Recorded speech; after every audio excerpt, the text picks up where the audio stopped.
Perhaps we need some outside universal threat to make us recognize this common bound. I occasionally think how quickly our differences worldwide would vanish if we were facing an alien threat from outside this world.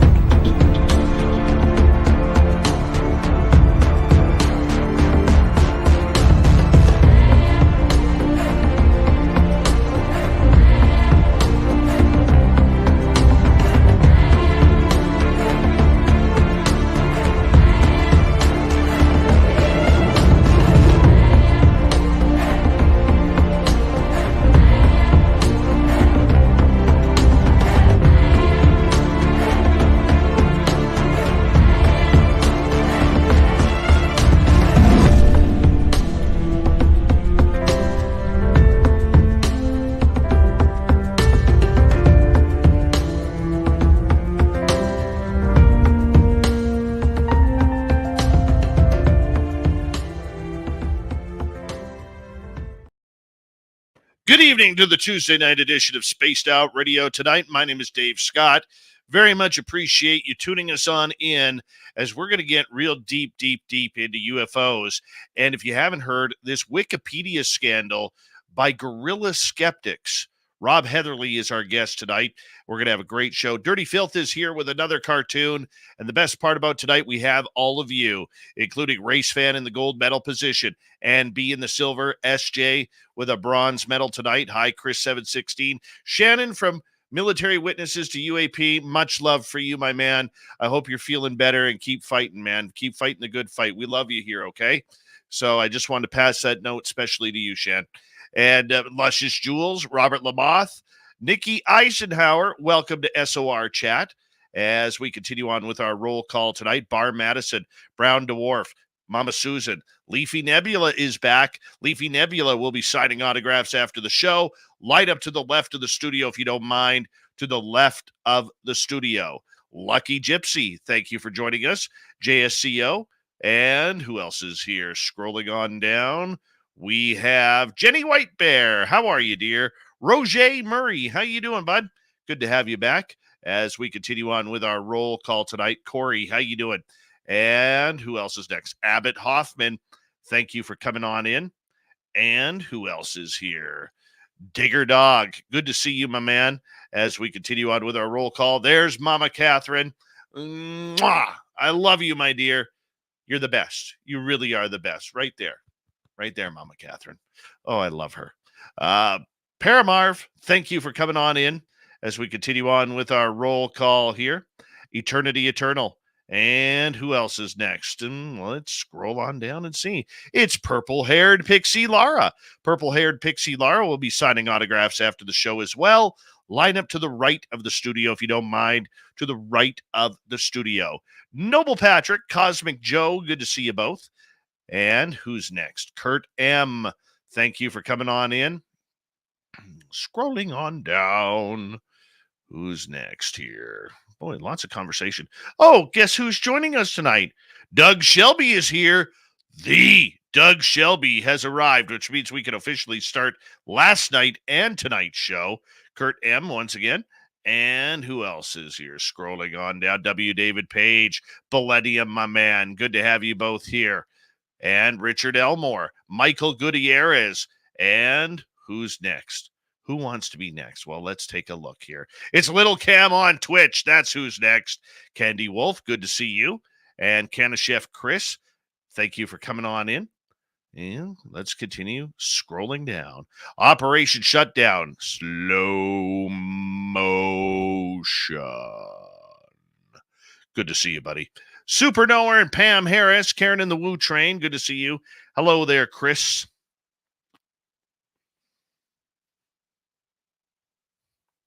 Teen, nice to see you. Scrolling on down. Algaray on Twitch, nice to have you back. As we continue on with our roll call, Dave H., welcome to SOR Chat. Good morning to you. Mike Rivers, Cowboys 5 Rings. And who's next on the list? Brian Kelly, former Edmonton Eskimo of the CFL. Bet you didn't know that, Brian, did you? Hold on here. Hello and welcome to the radio and podcast side of Spaced Out Radio tonight. My name is Dave Scott. We are getting into UFOs and the Wikipedia scandal. Rob Heatherly is our guest tonight on the show. We're going to break it down for you momentarily. We are in roll call right now. And Bill WD-40 is currently lubing us up for tonight's show because you always want to go into a show nice and smooth. You don't want that rigidness. So that's why Bill lubes us up every night. Grant and his lip blade. Nice to see you. The beautiful Katie Page. Oh, my heart. Just my heart right there. Who else is next here? Susan Alloway. Nice to see you. As we continue on our roll call here, we are running out of time. Thomas Rock, Michael Fontaine. Good to see you both. And who's next here as we are running out of time? Rock and Rory. Thank you for coming on in. And let's see here. Do me all the favor here. Throw those horns up. Just like that. Let's rock.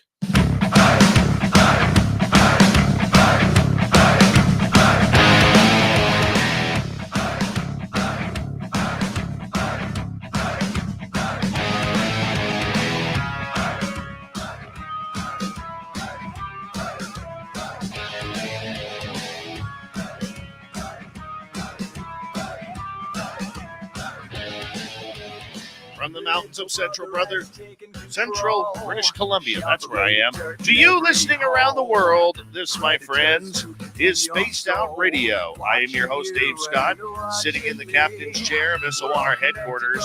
We welcome you to tonight's show on our terrestrial affiliates around North America, digitally on Odyssey Radio, TalkStream Live, and KPNL. All of our archives are free. Join us at youtube.com/Spaced Out Radio.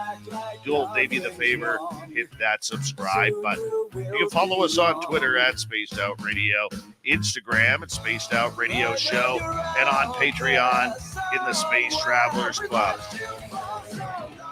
Yeah, we're in for a good show tonight. Tonight's show is brought to you by Chive Charities. Help make the world 10% happier by visiting Chive Charities today. You can find them on our website. We got a power show waiting for you tonight. Rob Heatherly is going to be here momentarily. We're going to talk about UFOs. We're going to talk about Sean Kirkpatrick and this really weird and strange story that we brought to you a few weeks ago with Matt Ford. And that includes this Wikipedia scandal. This one's going to be weird for you guys. Can you believe that? We all know that Wikipedia is just a little bit of a wild, wild west, but this is unbelievable. Absolutely unbelievable. We'll get to it momentarily. Then in hour number 3, Steve Stockton has the weird story of the night. Follow that up by Travis William-Mustus with the Crypted Reports. Let's get right to it. Rob Heatherly has had a diverse career as an infantry marine, as well as a structural and design engineer and estimator for a construction industry. Yeah, he has been married 13 years, happy father of 2, proud stepdad of 5, and he loves his UFOs. He loves the physics, the ancient history, non-human intelligences. He was forced to retire due to an auto accident in 2009, but Rob continues to contribute to various investigations and research projects regarding UFOs and NHI. But it was after watching David Grusch's Wikipedia page develop in 2023, Rob began his investigations, which led him to discovering the secretive Guerrilla Skeptics. He was the first to do a deep dive into their activities, exposing their control of Wikipedia in detail. We're going to get into both these topics heavily tonight. Rob Heatherly, it's been a long, long time since we had you on Spaced Out Radio, my friend, but we're glad you're back. How you been doing? Doing good. Been very busy, especially the last few months. Klaus made me famous on Twitter with my research that I've been screaming into the void from the wilderness for months, trying to get people to pay attention that there was a coordinated effort taking place on Wikipedia to discredit anyone gaining any notoriety on the UFO topic whatsoever. And it extended into the UFO topic itself of any evidence. And then I found that it branched out from the UFO topic and to other topics on Wikipedia that involve things like chiropractic, acupuncture, homeopathy, religion, belief in afterlife at all, anything that goes against their scientism and their belief structures. They dehumanize and they radicalize their followers. And I found that it echoed what was a group called, I found out, CSI, Committee for Skeptical Inquiry, who use their fellows to write articles in mainstream journalism that they can then cite in their Wikipedia articles to correspond. So they go by mainstream consensus, and whatever the mainstream majority says, that's what they go with. So they don't have the majority, they manufacture the majority.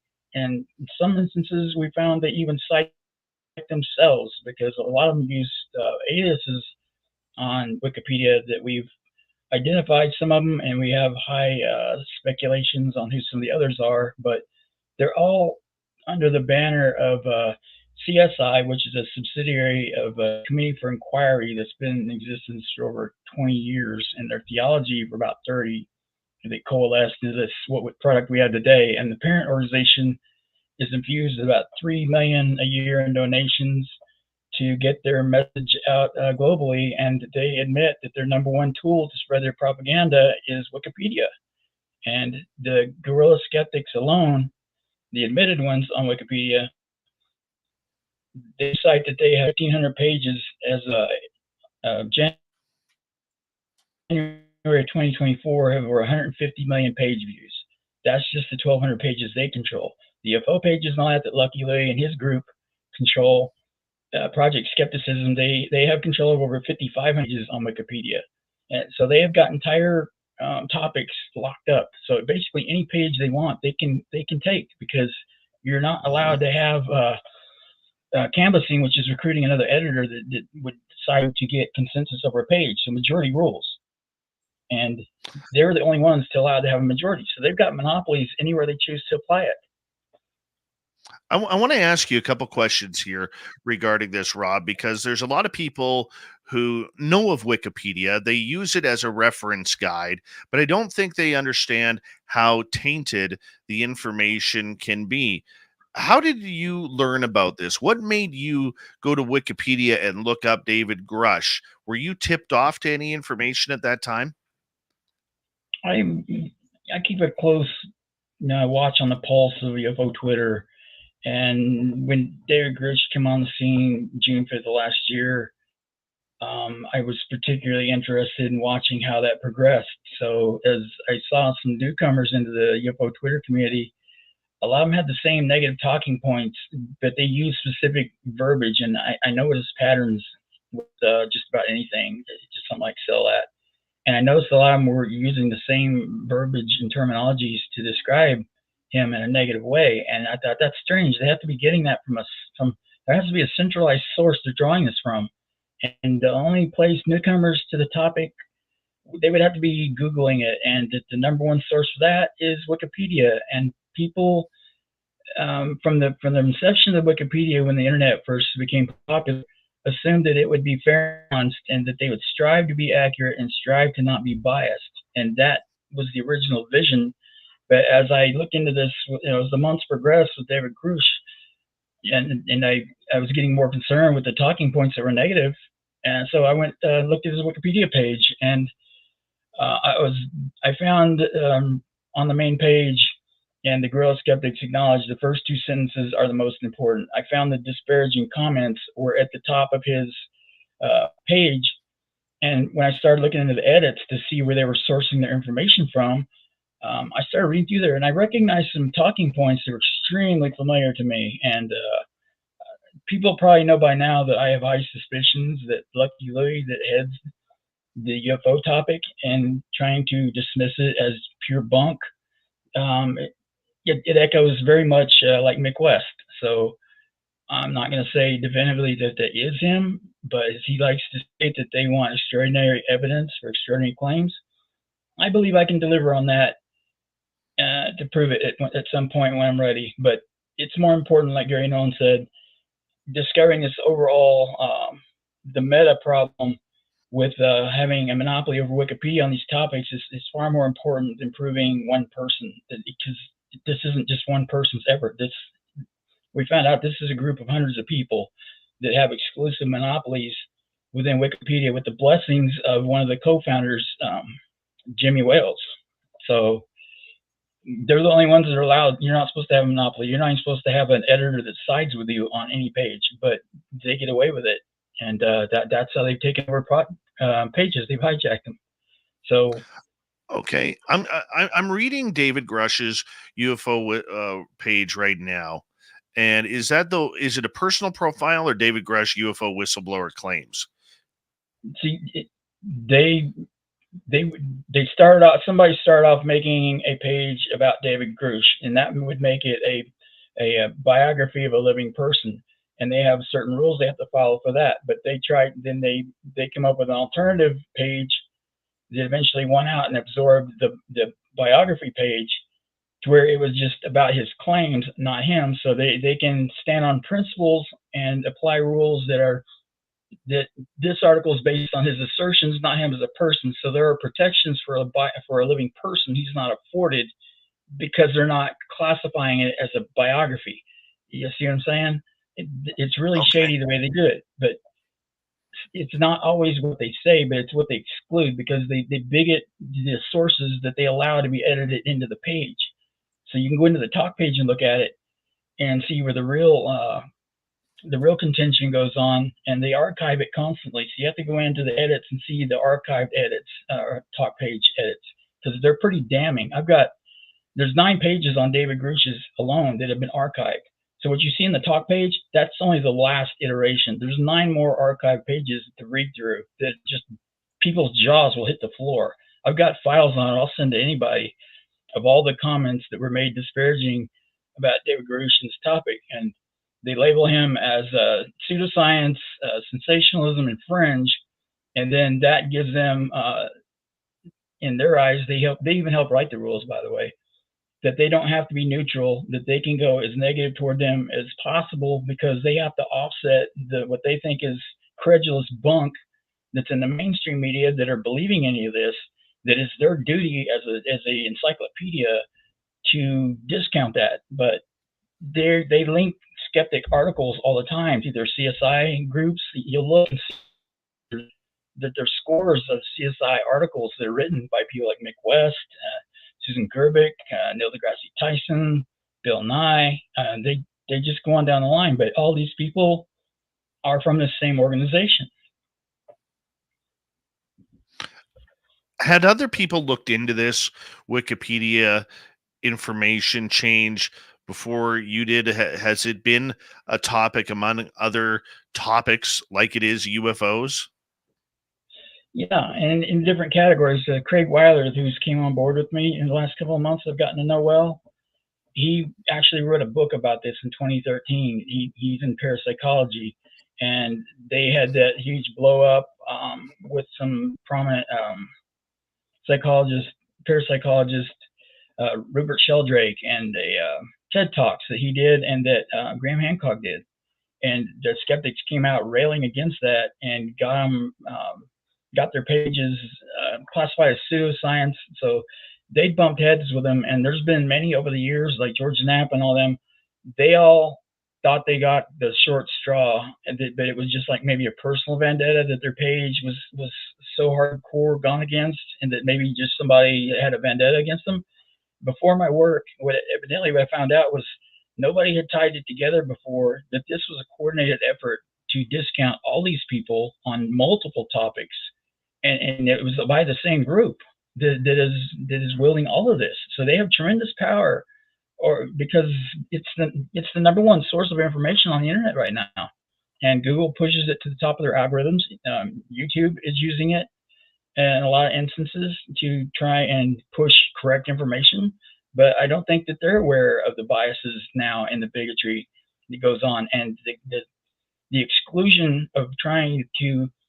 When you have a representation in the media that is mainstream and well sourced, that have 2 different viewpoints. I mean, let's cite UFOs and religion. There's camps that believe in UFOs. There's ones that don't believe in UFOs. There's people that believe in God and the ones that don't. But they don't. Those are two kind of even viewpoints and opposing. But they don't allow the opposing viewpoints into their articles that would give any credibility to what they don't believe in. So they bigot the information. So they don't allow people to make decisions for themselves on what's accurate based on the information out there. They don't cite both sides of a credible argument when there's enough material out there to present both sides of it. They don't allow it. And Okay, I want to ask you this, Rob, for a quick second, and I apologize about cutting you off because I know the one thing I love about you is you're very integral in putting your sentences together here. When you started to notice this, was it only on people who were involved in the UFO world, or is that what caught your attention from that field?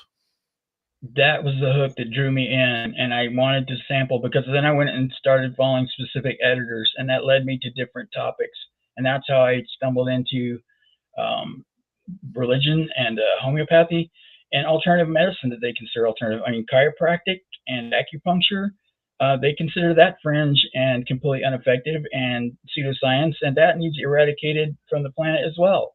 So I used chiropractic for 30 years. I've had excellent results from it. To say that it's not a viable treatment, or acupuncture for thousands of years that it's worked, there's plenty of studies out there, white papers and things that attest that they are effective.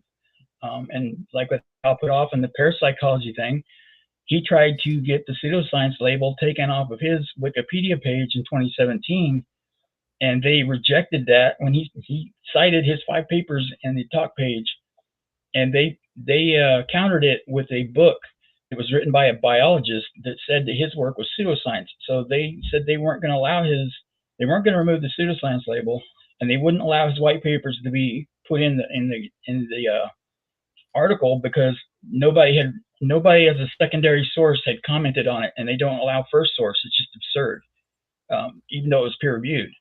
So since nobody wrote about those papers, like in an article, they weren't going to allow it in. So that's how I got looking at other topics, is by following the trail with each editor, and it led me into the Guerrilla Skeptics proper with Susan Gerbic and her group that they're hot after the paranormal aspects and quackery that they call it. Anything that's alternative medicine is quackery in their eyes, and they have millions of dollars through their parent organization of the Committee for Inquiry that gets about $3 to $4 million a year in donations, and they pay their bloggers and their journalists to write articles and blogs and all this efforts that they put out. So it's a huge propaganda machine. And I've done interviews in Germany with a reporter there who is their number one targeted person. So this isn't just a U.S. problem. This is a global problem. He cited multiple countries that have their Wikipedia pages under siege by these skeptic organization. It's the same organization. They have many subsidiaries that are decentralized that do this, and they're in 26 different languages now, I think. Oh my! So it's huge, and it took me 3 months to be able to even get a concept of how the scope of it. It's taking me that long to figure out an organization ever. This has been one of the biggest undertakings I've done in a long time, because it's that expansive. It was just huge. I couldn't bring people in that tried to help because it was just too large. They couldn't. There was no place to jump in until I had enough framework that I could outline it, because I couldn't even conceptualize it for a while. It just kept going and going.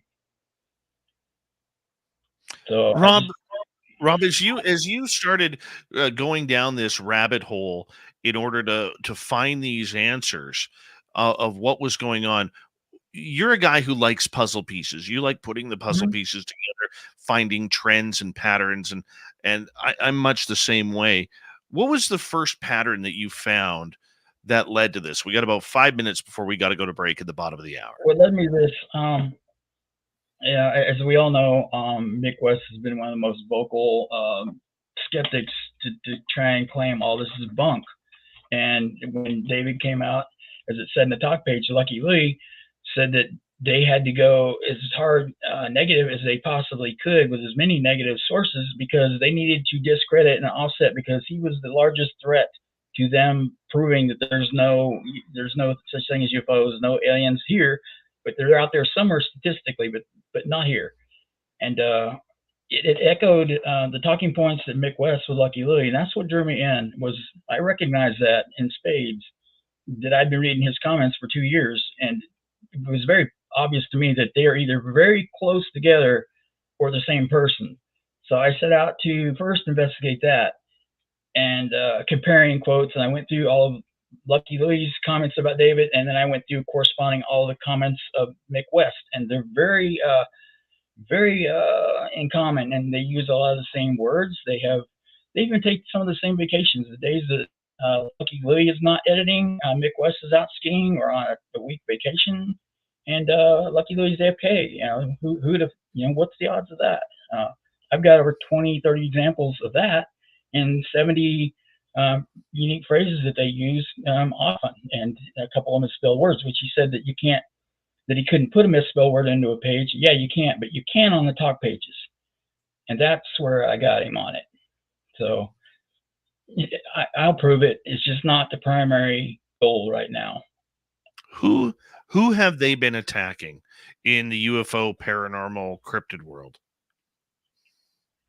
Anybody that has gotten significance. I mean, we've gone down the line. David Grusch, Elizondo, George Knapp, Ross Coldhart.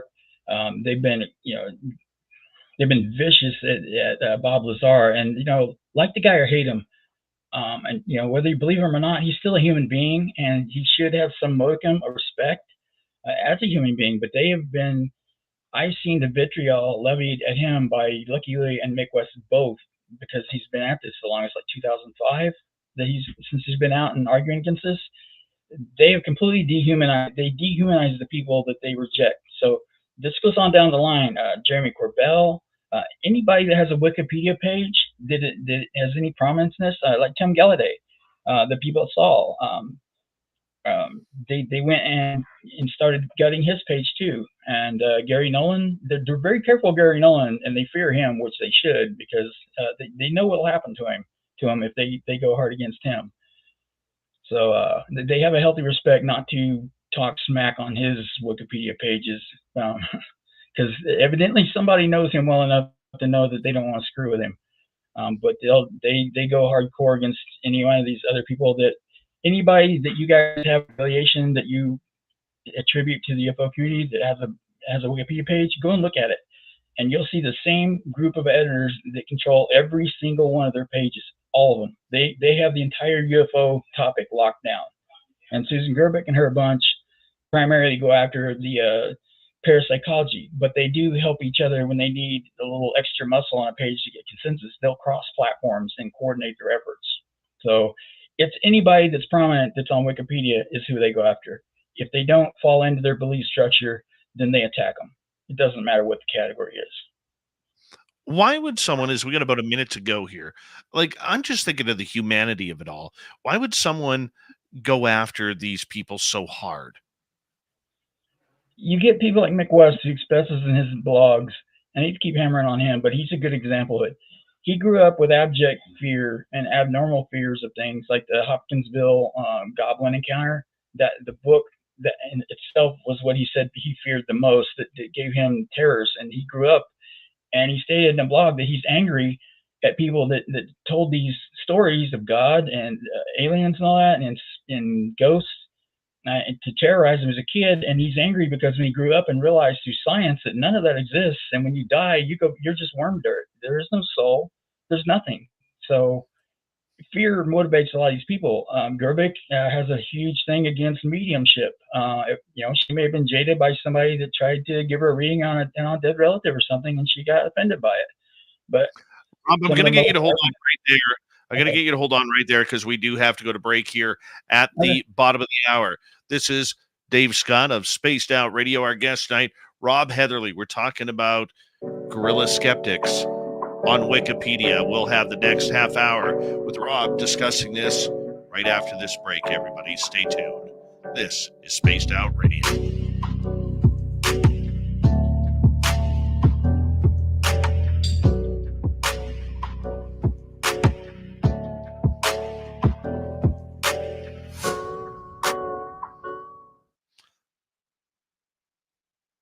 All right, we are clear, dude. Excuse me. Let me just get you off mute What's here. what's There we the go. bat signal when you said we were approaching the hard time frames? Because I didn't The catch old that earlier. spinneroonie there. The old spinneroonie. Brandon Okay. Coast, how you doing? Yeah. Yeah. There we go. I'm not reading We the do chat have to the keynote. We do have a blob alert, everybody. A blob alert, if you haven't seen.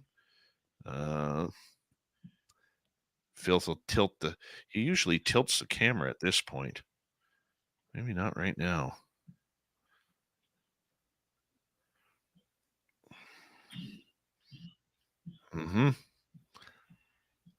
It's nice that the diva blob actually decides that she wants to come out and hang out with us. Spacey Tree, how you doing? Gorgeous Kim Jellin, what's happening? Nice teeth, by the way. Yeah, when I heard you talking to Matt Ford about this subject, it really blew me away. Really blew me away. Scanman, how's it going? I can't understate the. Yeah, it's bad. Hey, Dirty Filth. Kim Jellin is wondering, what's a blob? Blob is Blob. She's my cat. One of them. One of the four. Look at this thing. Hold on a second. You gotta move the camera there. You gotta move the camera. There we Look at go. that Blob. That's Blob right there. She's about 10,000 years old. We found her half frozen to death in a snowbank. Or hay bale, rather. Apologize. Good old Blob. Yeah, hello, Blob. Oh, look at her. She's just like, hey, man, how come you're not drawing cartoons? Yeah, she comes and piles on me often. And then I lose all feeling in my legs and I can't get up. Yeah. Like 10 minutes. Yeah. That's all right, I love her. Yeah, good old Blob. Actually, if you go to spacedoutradio.com, you can get a science Blob shirt or poster. That you can. Gray Owl, how you doing? Stargazer, nice to see you. Yes, your science Blob swag is in the Spaced Out Radio store. You can go get it right now. Science Blob. Love it. All right. Sorry about that, Rob. Oh, no problem. Not a problem. Yeah, when Blob arrives, she kind of becomes the star of the show. Knucker, how you doing, man? Good to see you. Christine wants to know if Blob ever attacks. Blob basically beats up Whiskey. The Gremlin and the Gargoyle beat up Whiskey, and the Gargoyle beats up Gremlin. Nobody messes with the Blob because she's got a pretty mean streak. Oh, nice. She's surprisingly gentle when she catches mice. Deadfish, good to see you. Lots of people coming on in right now. Lots of people.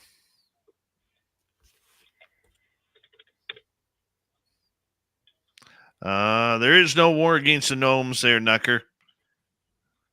Nope.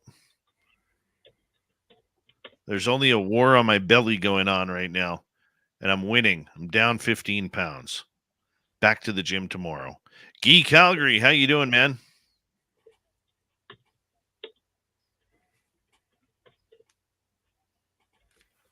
Rob, we got about 1 minute here, my friend. 1 minute. Okay.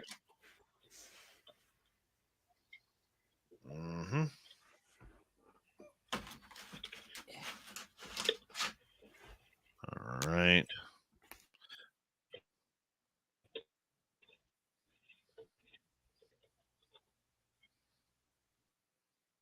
Dave is fresh. Dave is looking fresh, yes. All right. Big thank you to Human Carl for kicking off this super chat tonight. Very much appreciate your love and support. No, I would not lose more weight if I ate breakfast for dinner. You people are psychopaths who eat breakfast foods for dinner. Absolute psychopaths. It's the reason why they're called breakfast foods, people, to be eaten in the morning. All right.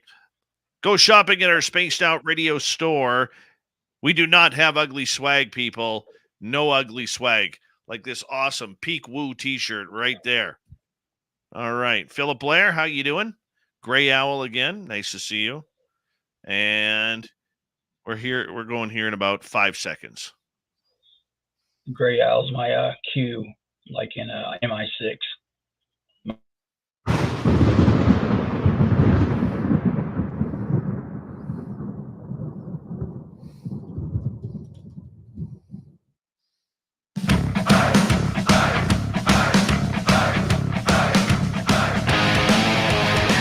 Here we go, the second half hour of Spaced Out Radio tonight. Good to have you with us. My name is Dave Scott. Always appreciate earning your listening ears wherever you are on this beautiful planet we call Earth.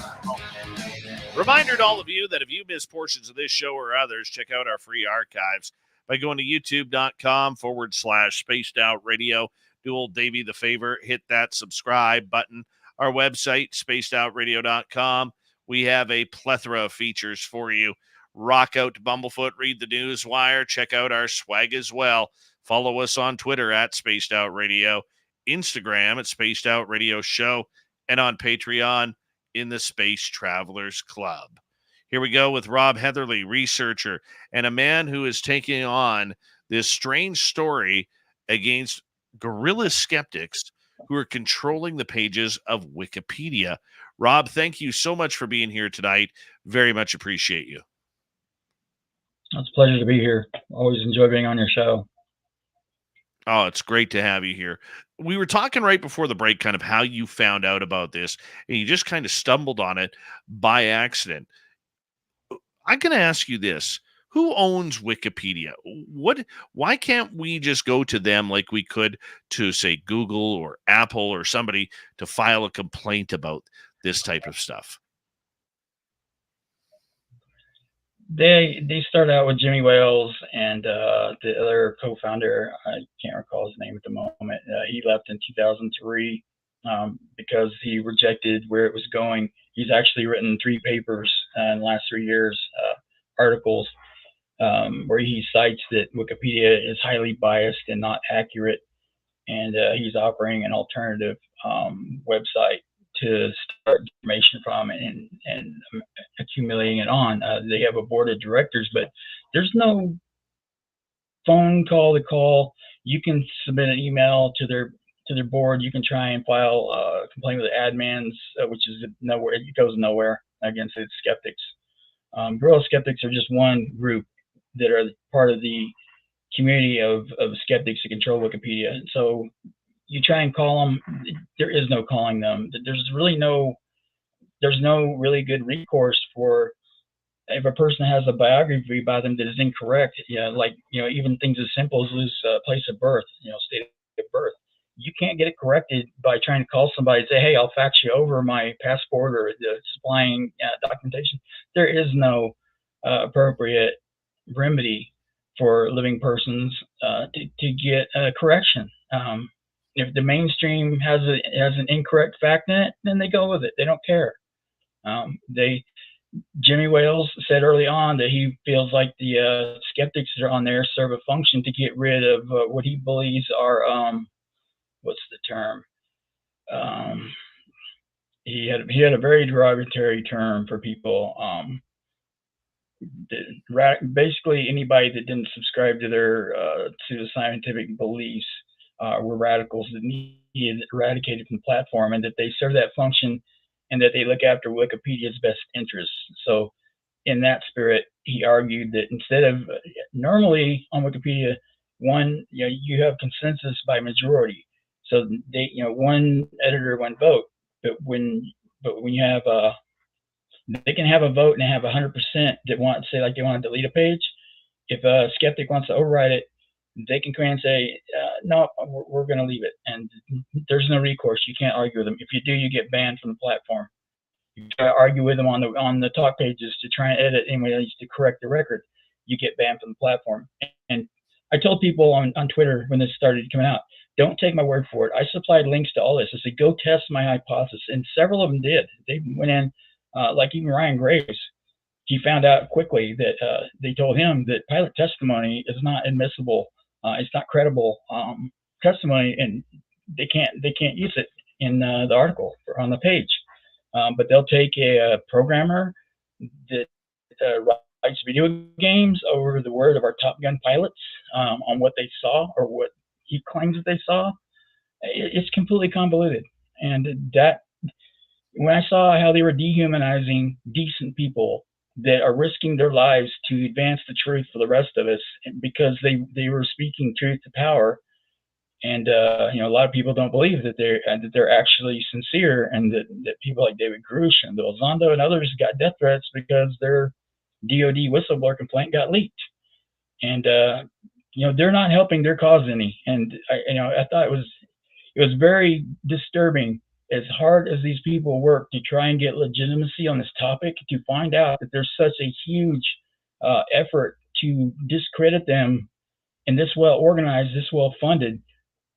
They are having a tremendous impact on the topic, a negative one, because they control the number one source of information. That 80% of the people will go and look at the first two sentences of Wikipedia, and they won't go any further. They won't look at an alternative source. Anytime I want to know something for a fact, I try to find two independent sources that are the most credible and the most primary sources available. I don't rely on Wikipedia. It's a jump off point. And if it doesn't look right, I go somewhere else and to look up information.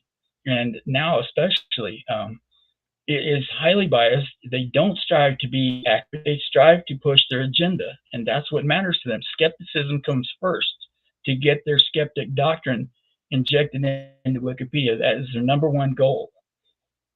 For our audience, Rob, do you have examples that you can show that this is something that is a legitimate concern?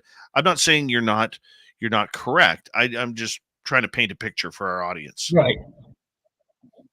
Yeah, they can go through my Twitter feed, and I have posted scores and scores, dozens upon dozens of links with screenshots. You can go right to the page and you can read. And one of the best examples that we have is Susan Gerbeck, that's the head of the Guerrilla Skeptic group. She created Lou Elizondo's bio page a couple of years ago, and when she heard a little while back that he was trying to get a lawyer to correct some of the information on it, she wrote something in effect, "Oh, how cute! I created this page, and I've enjoyed watching him squirm trying to get it corrected."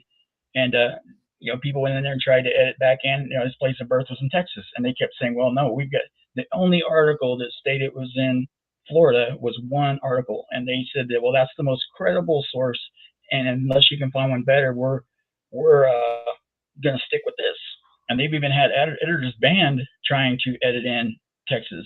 So what we had to do, Dr. Keith Taylor took it upon himself to go in to their only legitimate source, supplied them with Lou's permission to give them a copy of his passport to show that he was born in Texas, and they finally had to correct his page with the correct place. This was a 2-year battle to correct something that simple, and that is ridiculous. So in your mind, in your mind, Wikipedia knows this is going on, but refuses to do anything about it. Yeah, if it fits their belief structures, then they endorse it, and they basically give the skeptics a blank check, because they keep, and Jimmy Wales is a radical himself. He subscribes to a lot of their nihilist belief structures and scientisms. So he passionately believes that they're keeping the hoaxes and hucksters off of the platform. So there was a big write-up in like 2018 about the Guerrilla Skeptics, and he weighed in on that, saying that they did serve a legitimate function, and no, they were breaking a lot of rules, some of them that they write and apply and ban others from the platform with, but that they did more good than bad according to him, so he left them on the platform. And instead of sanctioning them, and they should have been banned from the platform, because they have, I go and find editors every day that get banned permanently for arguing with them, for trying to put in correct information that was well sourced, but they dared to argue with them, and then they got terminated off the platform. It just goes on all the time, and it just they there needs to be accountability. The public needs to be made aware that they are not trying to be unbiased. They are not trying to be accurate. They are pushing an agenda of their dogma, and they're not getting accurate representation. You know, the government needs to know about this, and there are people in Congress now that are getting more aware of it. And Title 230 protects a platform, a social media platform. See, like your show, if somebody writes in the chat, you're not responsible for something that they're stating. But if you read it and you knew it was defamatory and you didn't do anything about it, in fact, you encouraged it, you know, I'm arguing, and there are legal representations that are looking at it, that maybe that doesn't allow them to be protections then, because they're complicit and they were aware, and they admitted it in a public article. So they've admitted that they know that it's taking place, and they're encouraging it. So I don't think that gives them the Title 230 protections that a social media platform would otherwise afford. So we're educating Congress, and we're educating higher education, academia, and there's a lot of high profile academics now that are taking notice, and they're talking to people. And this continues to grow. It's not going away this time. They've had many times they're called to the floor on this, but and it's quickly faded. But they poked the wrong bear this time around, and it's not going to go away. We're going to at least push for. If we can't get reform of the platform, we're at least going to get the platform, the general public, aware that they are not credible and that they are biased, and then let the buyer beware from there. That's the least that we want to try and accomplish. How many people do you have working with you on this project? I've got a core team of about 12 to 14 now, and there's another tier from that probably in the dozens. And then I've got scores more that are backing me up on Twitter that have looked into this themselves, that have seen that my assertions are correct and that it's that bad. And some of them are high-profile academics, people in government, and the military, former military, people high up in the TS organizations. There's a lot of demographics that have taken notice of this, and that they are all affected in some way. And when you spend your entire life trying to teach people as a college professor, and you find out that that there's an undercurrent that has been discrediting you the whole time, that's very upsetting to them to find out, and that it's the number one source of information that most people are going to, including their students, because they're not credible for writing reports and things, but they are for cliff notes of trying to find out just your quick take on the essence of something, but that essence is not correct. It's not. If it's one of their topics that they control, there are good aspects of Wikipedia, but if it's a contentious topic that has to do with the UFO topic, parapsychology, or religion, or UFOs, alien life, anything of that nature, no, you're not going to get a fair representation. Even chiropractic is verboten. And that's just ridiculous. But this is their beliefs, and they are allowed to use the platform to push their agendas. And Wikipedia, technically speaking, should be like a referee in football. They have no side on anything. It's supposed to be an information center on people to learn what it's supposed to be about and to learn about the topic that they're choosing from. I think that's pretty easy for any of us to really say. Moving forward here, as you and your team continue to look into this, what are the people who are being affected by this saying? I know you've talked to Lou Elizondo, you've talked to other people about this. What is their reaction to this? Why have they not lawyered up against this? There's a lot of people that are exploring this, and part of it, they're waiting on more data with the preliminary data to show that there is a coordinated effort of disinformation and coordinated defamation of character, preliminary data, and we are compiling information to show specifically exactly who said what, in what format, to what degree, and how it corresponds with CSI outside of Wikipedia, because you'll have people like Lucky Louie that are completely attacking the people in the UFO community that have biographies on Wikipedia, and then you'll have Mick West and his group on the CSI Fellows and Gerbic and all them that are also writing disparaging articles about these people. And so a person that doesn't know anything about the field will go in and read Wikipedia, say about David Grusch or Elizondo or Ross Coulthart or Tim Gallaudet, and see that there's disparaging information that they're not credible. And then they go read CSI articles that are linked to it and say, well, Lucky Louie believes this and these guys. And then I go and read where Mick West and all the rest of them, they also corroborate it. So it must be true. Well, in a lot of cases, they're the same person that wrote it in Wikipedia under a pseudonym that wrote it in the article. And we're finding that out. So as we concrete more evidence of this, we're taking our time to not make mistakes and be methodical about it. And we're getting articles written that are being pushed into the mainstream. We're getting packages put together for members of Congress and for attorneys and things like that. I've been inundated with requests for information from people that say, hey, has my page been affected? And if so, how? So I've been extremely busy putting together information packages, and I put links to everything. There's no conjecture on my part. I give, what I can state as fact. I'll supply links and I'll prove it. If I have speculation, I sort that from fact. And it's a running, it's an ongoing investigation. But here are my weighted probabilities. So I don't want to rely on sensationalism or unproven facts and just take my word for it. I'm not going to do what they're doing.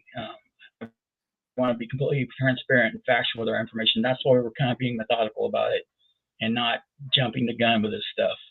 And why, to answer your question, they haven't filed suit yet. We need the best information and the most complete and accurate possible. And it's taking a little while to coordinate our group and be able to build the website for it, a storage where we can put a central location for all of our data. So, and that's all in the works right now. We're building that up. And when that comes online, then anybody can go and source the information that they want to find out and request for information, things like that. So we're still ramping up our efforts. Okay, one of the scenarios that I heard play out was that I believe it was Hal Puthoff who was trying almost on a daily basis or weekly basis to switch up his Wikipedia account. And within a day or two of him switching his account to put his proper education and his resume on there, he would automatically go back and it would be completely changed and his corrections would be wiped out. Now, I believe that was Hal Puthoff. Do you have anything on a story like that? Yeah, I've got lots of them. And Hal was one of those that did that. But you're not supposed to edit your own Wikipedia page. And they have threatened people like Matt Ford when he alluded that he corrected something on his page, and Tim Gallaudet's son edited his page, and like, oh, well, there's a conflict of interest here. And, maybe we should sanction these people, and ban them. But Neil deGrasse Tyson's page, who is a CSI fellow, bragged about how he went in and corrected his Wikipedia page once. Are they going to have the same sanctions on him? And they, like Tim Gallaudet's page, Rear Admiral, they went in and declared in mid-December when they looked at, oh, this page is too much fluff. We've got to tone this down. This guy, it's a credulous fluff piece.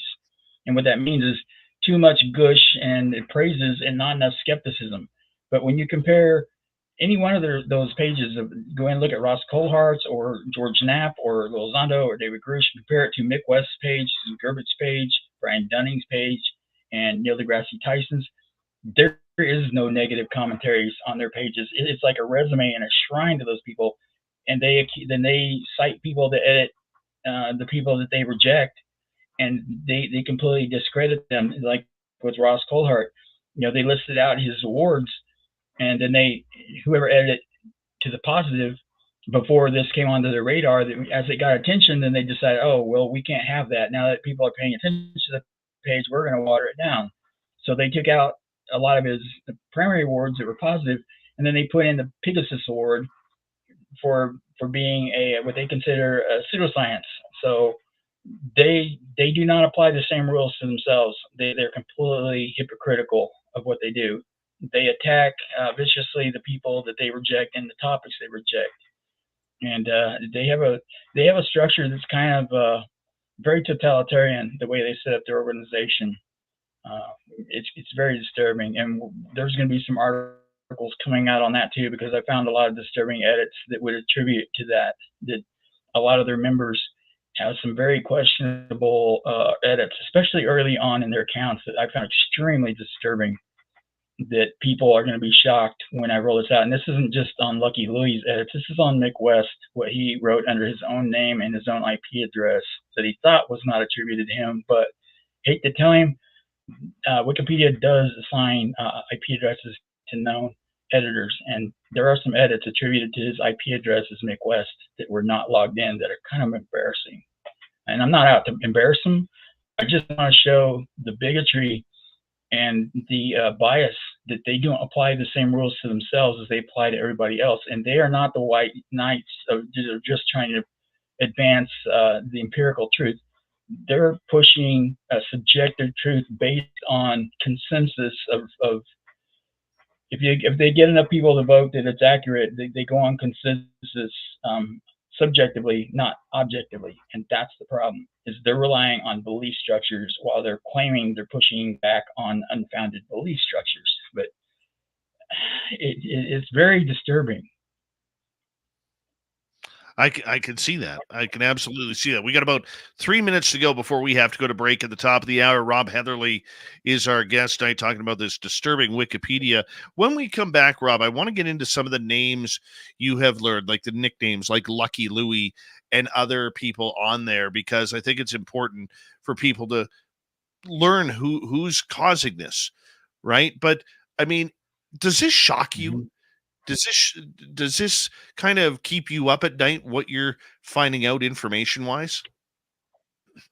Yeah, I've been involved in a lot of projects where I've been called in to help investigate, because after I had to retire in 2009, I wanted to contribute back to society, try and make a positive difference, to be relevant. And I should have died in a car crash. I didn't, and I want to give back thanks to that and contribute something to humanity while I'm still here. So seeing something that's this insidious against the humanity, I found it very problematic.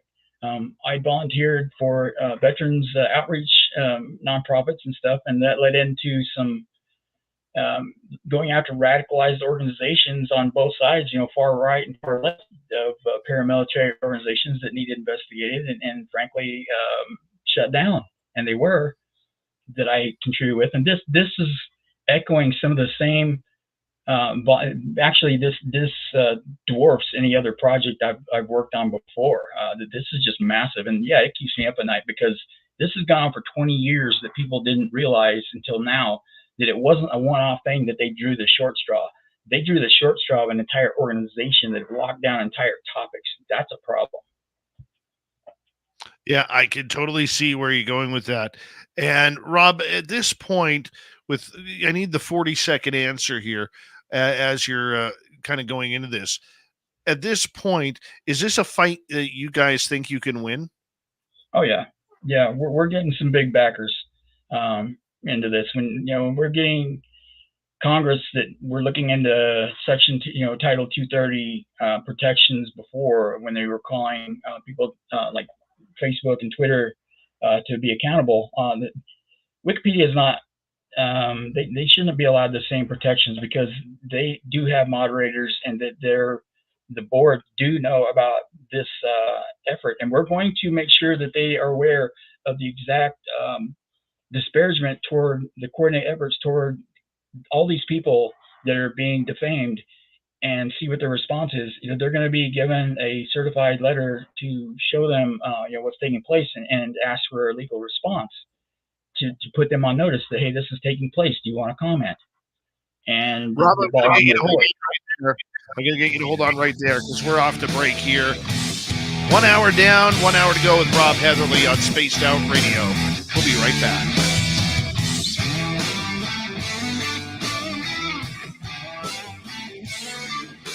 This is Spaced Out Radio with host Dave Scott. All right, Rob, we are clear. And if you're new to listening to us, do us a favor, give us a thumbs up and hit that subscribe, ring that bell on YouTube. And for the 100 or so that are watching on X right now, give us a follow. We are here 7 days a week for your listening entertainment. Sovereign Farts, how you doing? Good to have you in the chat room. And who else has joined us here? We're pretty close right there. Dirty Filth, we're going to turn this bad boy over to you.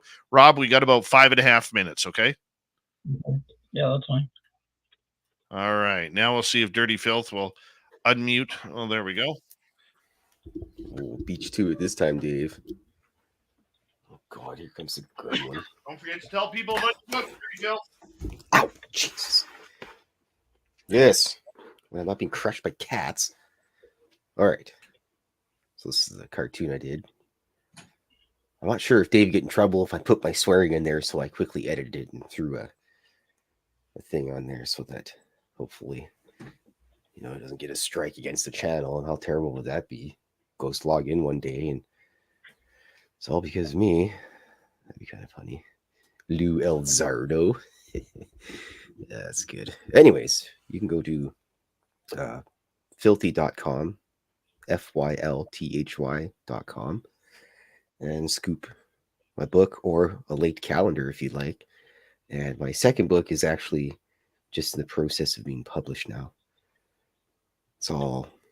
It's all in the hands of my web witch, so that'll be coming out within the next month or so once everything's all good. So then there'll be 2 books in there.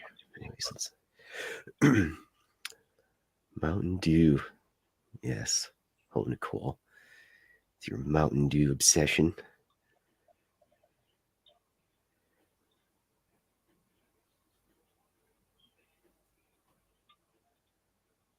CIA Front. CIA Front sounds like that'd be a really wicked name for an industrial band.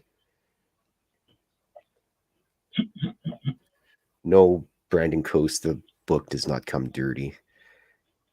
However, I usually buy a couple authors' copies. Just a CIA terminology and it makes it dirty. I usually buy a couple authors' copies. So if you wanted, I could probably throw it in the garden in my backyard and step on it a little bit and mail it to you. But I don't think they'll let the dirt across the border. Yeah, I appreciate that. Man, I'd enjoy it. Yeah, you can smuggle across the border. You'll make it. Or you can just row down to Mexico and walk right up. But I live in Canada, so. Well, you could claim you're from Nigeria or something. They would buy you a plane ticket and fly you in. I should do that. That's kind of how it works. I am from Nigeria. They were like, "You're the baldest, lightest skinned Nigerian guy I've ever seen in my life." I'm like, "Yes." You're an albino. Well, what the hell? Yeah. Yeah, there we go. Just make it up as I go. And Canadian Border Patrol's like, "Yep, go on." Yeah, facts don't matter, man. This is 2024. They don't care about facts. It's what you can. What you can sway public opinion with, or in this case, the government's opinion. If you can talk a good smack, you're in.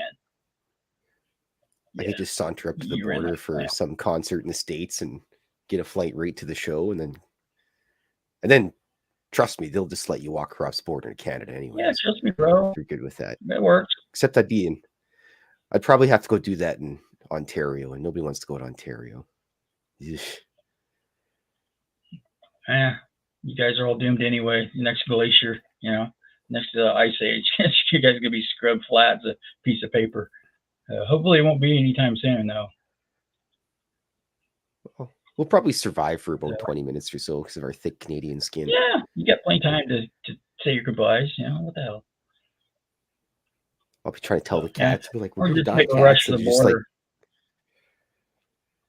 Snowboard to the border. Yeah. Strap on my polar bear and ride down. It's like Ice Age, man. You can be like the little squirrel. Just ride the tide of the glacier as it rolls in. Just catch it with your boogie board and just stroll on down to about Texas with it. You'll be fine. So I was in Texas one time. That's way too hot. Snowboard. That's all. Yeah, ride the little acorn all the way down the glacier. right to Yeah, Nebraska. just ride it. Just ride it. Yeah, right down to a cornfield. It'll land right at my buddy's doorstep. I'll just ding dong. Hey, me Bob, how's it going? Yeah, or Like, just Filthy, get how you a did you good get here? Suburban with lift kit. Ice Age. Yeah, just put in 4 low. It'll make it. Those things can take any kind of abuse, as I found out. Mine's been through 2 tornadoes and totaled once, hitting a semi, and it's still going. Killed the semi. It's funny. Yeah. Not really. I had to rebuild it by hand, but it survived to drive another day. It did like $70,000 to a semi when he T-boned it. My son fell asleep at the wheel. Yeah, Ouch. but yeah, they can take a beating. So yeah, good time. Rob, do you want to give out your Twitter handle for everybody? Yeah, it's Rob Heatherly at Rob Heatherly 1 is my Twitter handle, and they can leave comments like on the Military Witnesses, the UAP YouTube page. I apologize to people on Twitter that I normally would reply back to in DMs and on regular Twitter, but I've been so inundated. I am woefully behind on replying to everybody. It's not personal. I've just been oversaturated with limited health abilities and unlimited demands. Sorry to cut you off. We got to get going right now.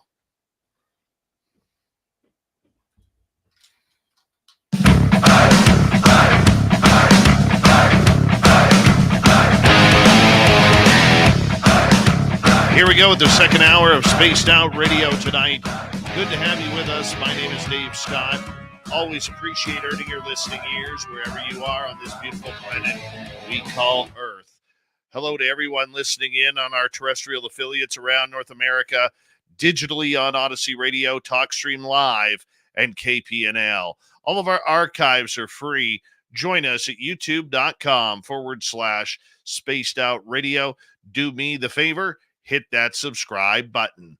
The Desert Clam has set the password for tonight in the SOR Space Travelers Club. Let's find it for you here. Radiometrograph.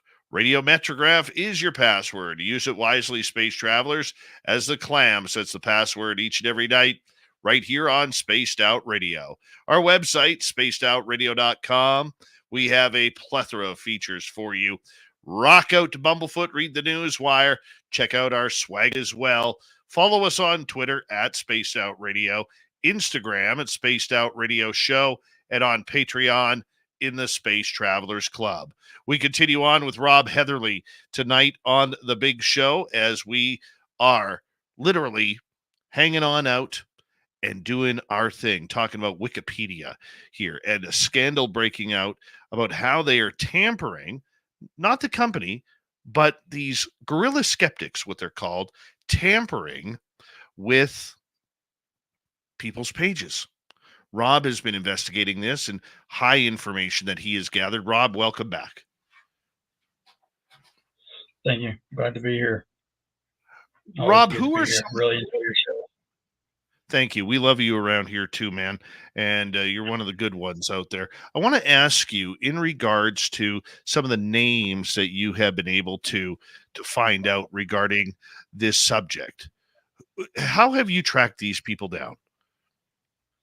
I go into the talk pages and for each person that I followed, and I started archiving the names and how often they came up. So I would go through systematically for David Grusch, Elizondo, George Knapp, on down the line.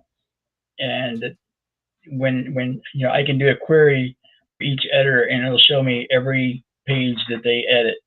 And then I query for how many of them have common pages that they have in common. That's how I identified the group, as being able to sort by name and how many articles that they had in common with each other.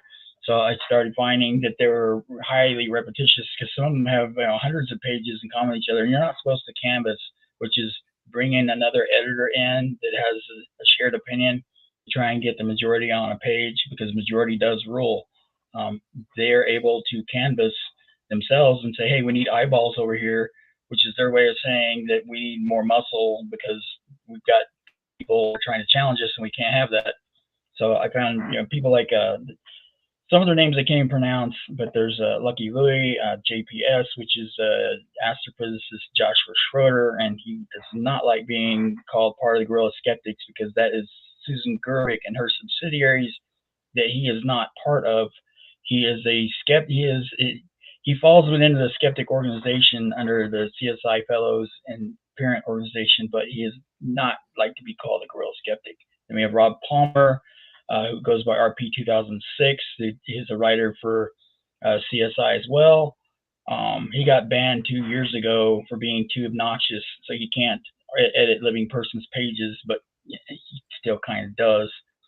Roxy the Dog, Doug Weller, Isno. We've got JJ Hakes, Susan Gerbic goes by S. Gerbic, and then there's a high-profile admin Valjean that is he's cooking the books on some political pages too. So I've started to go in and look at election tampering, and I'm sure I'm going to find a subcategory through Valjean that will lead me to the editors that are clustered in politics as well. So this isn't just what they consider fringe topics, or that's the roads less traveled. This affects our elections too, which is what in the last election, Facebook and Twitter got called to the floor of Congress over for taking an activist stance against for their chosen candidate that they use their platforms to affect. And Wikipedia is affecting the elections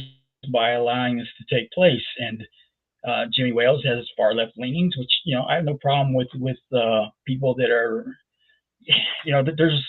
there's regular minded people with different viewpoints. I respect that, and skepticism is a well necessary aspect of trying to ascertain fact from fiction. But when you have people arbitrarily cooking the books that are on the extreme right or left, that's a problem, because they're pushing beliefs over facts, and they're attacking people that don't subscribe to their belief structure. And that's the problem, is they radicalize people to go after them. They even have monies that they file lawsuits in court, like suing the federal government to take prayer out of the openings of congressional session, because they feel like they should have equal time on the floor to give a goodwill speech, opening incantation that has nothing to do with religion, but hey guys, good luck, and slap on the back. That they want religion eradicated from the planet. So they have a very radical activist organization with a lot of money backing them up to fund this, and they've even got monies to relocate people. If they go too hard against religion in their country, they'll relocate them to another place. They even wrote off $400,000 out of their financials in 2022 to push their dogma in 4 Southeast Asian countries, and $800,000 for their library in 1 year. That's a lot of books, I dare say. But they fund the bloggers, they fund the articles. So in essence, they are funding. The CFI parent organization is paying these skeptics to do this work, and it's highly coordinated. So yeah, it's going to take a little time to undo 20 years of flying under the radar of subterfuge. Guerrilla warfare is asymmetrical, and I've had some training in paramilitary and military, and guerrilla warfare is when you go into another country or a different demographic, trained up to push back and be the resistance, and that's what they're in essence that they're doing. And that they try to do it underground because they are the underdog. So they've had 20 years of subterfuge in the shadows doing this. It's not going to be an overnight fix, but we're not going away. We're ramping up our efforts, and it's going to keep escalating. And there's going to be some people are going to be very embarrassed when they get called out on their bullshit, frankly. Excuse my French. They pretend to be bastions of truth and integrity and just trying to get the facts out and be empirical about it. But no, they're not. They're pushing an agenda, and they're even hypocritical in their belief structures and saying that they're all about promoting integrity and holding people accountable to walk the walk. But I found where some of these people are not walking the walk at all. you've got people like Mick West. His wife does tarot card readings online for people. What the hell is that? If you can't even sell your brand of dogma at home, how are you gonna be? How do you reconcile that? Your own wife doesn't quite believe in what you're selling. Something's odd there. So they're not, and that's the least of it.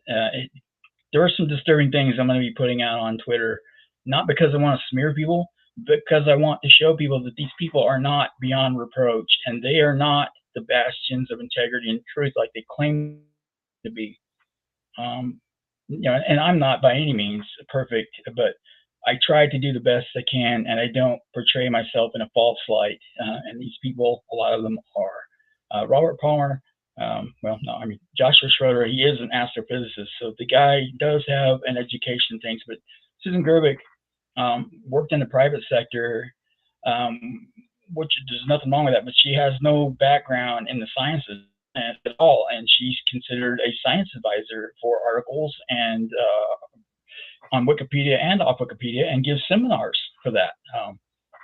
She's not qualified for that, and most of the people that are on the ground floor are just taking the word of people like Joshua Schroeder that do have higher education, that they don't understand what they're selling, but they trust their higher ups, you might say, that are well educated.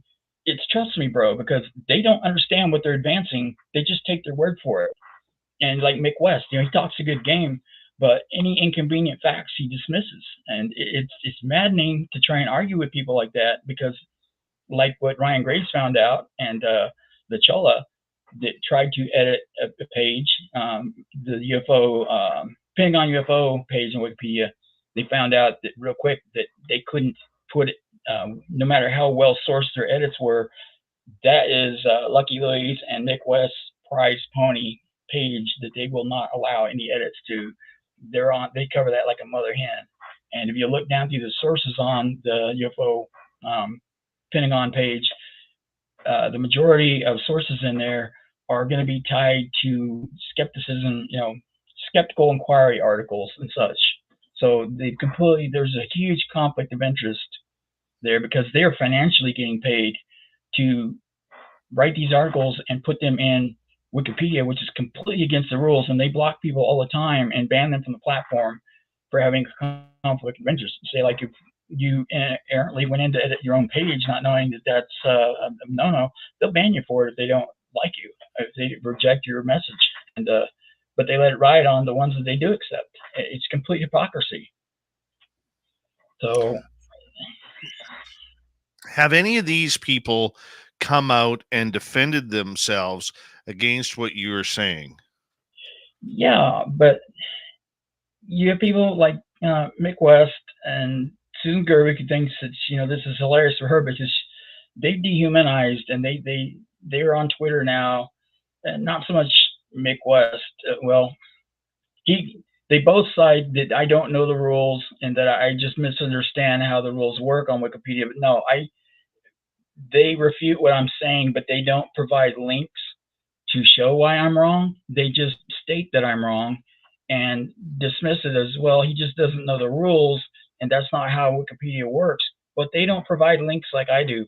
Go through my Wikipedia or my Twitter page, and you can search under on Twitter, you can search for Wikipedia under my profile, and you can see the scores of screenshots that have accompanying links.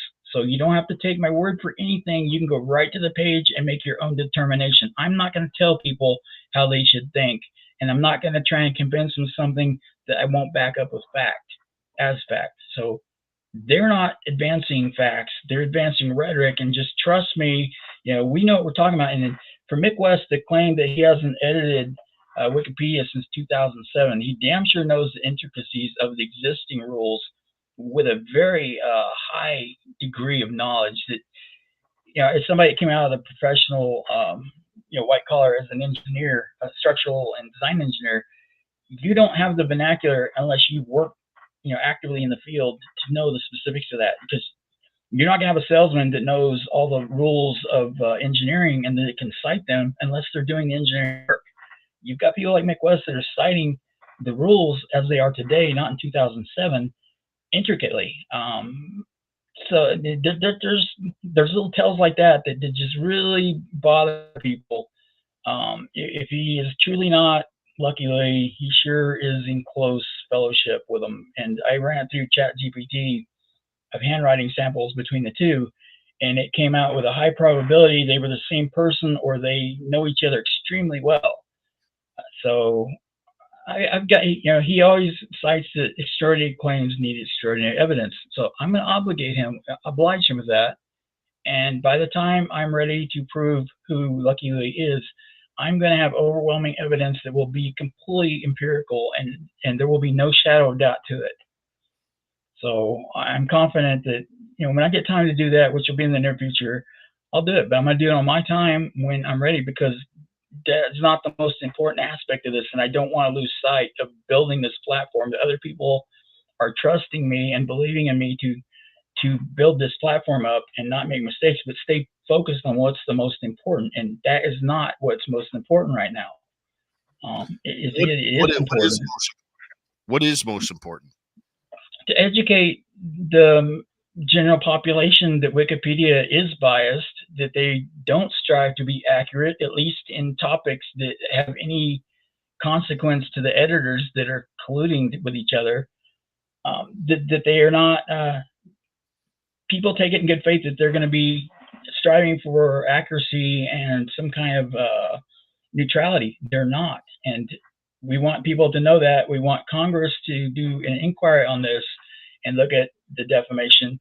Higher education colleges, that can get different college, boards talking to each other to address this, because, for them trying to educate people that are paying, tremendous amounts of money to get their education, to then be fighting a battle where you've got the #1 information platform outside of the college that is completely undermining their efforts on every topic that the pseudo-skeptics address, that their efforts are in vain because they're being undermined and under-platformed by this group. Same thing with trying to get the truth of UFOs and non-human intelligences that are, that we've been seeing evidence of on our planet. Going back, thousands of years, they completely discount that any of that is valid whatsoever. And so all the people that are out there risking their lives to educate people on this, they're not, they are being undermined by this group. So our goals are to at least educate the public that Wikipedia is biased and get it removed from its position on the algorithms at Google. And YouTube needs to be informed of this, and other platforms that rely on them as for accurate information, for them to be officially presented with the information that they are not fair and balanced, that they are biased, and get a statement from them. And if they want to be complicit with publishing their dogma, fine, but we want to get them on the record of it. So hopefully we can push for reform that the board of Wikipedia will not adhere to Jimmy Wales' dogma, and that maybe they will do the right thing in finally getting the monopoly that the skeptics have accrued off of Wikipedia. It's not that they need to be censored again. They need banned from the platform. They've run a roost far too long. They've put in far too much disinformation and bigoted information, and it's not always what they put in, because their sources are usually accurate, but they don't put in the other argument from just as well sourced and more credible information that is more mainstream opinion. They don't allow it. So they omit data is a lot of the fallacy. So we need to educate people to that. And I think if we can get Congress to hold hearings on it, and like they did for, on the Title 230, as they did with Facebook and Twitter, I think that I'm hoping that the board at Wikipedia won't want the liability of the coordinated. Because see, like I said before, everybody thought this was a one-off, that that a person was getting the bad straw, that somebody had an inform on that particular page. No one before my work has quantified that this is a coordinated effort against scores of people and entire demographics that are being disparaged. That this is a systematic problem, and that the leadership top down knows about it and they have made public statements that they endorsed it. Jimmy Wales calls people lunatic charlatans that he disagrees with, because he subscribes to the same type of scientism and anti-theist dogma that this skeptic organization adheres to. So, there's a lot of I found the threads in 2006 where Jimmy Wales argued into existence that they needed informed people that looked after the platform of Wikipedia that would be in their best interest, that could override the one editor, one rule thing. And if they wanted to step in and take executive override, they can, and they do all the time. So there is no fixing this and leaving them in the platform.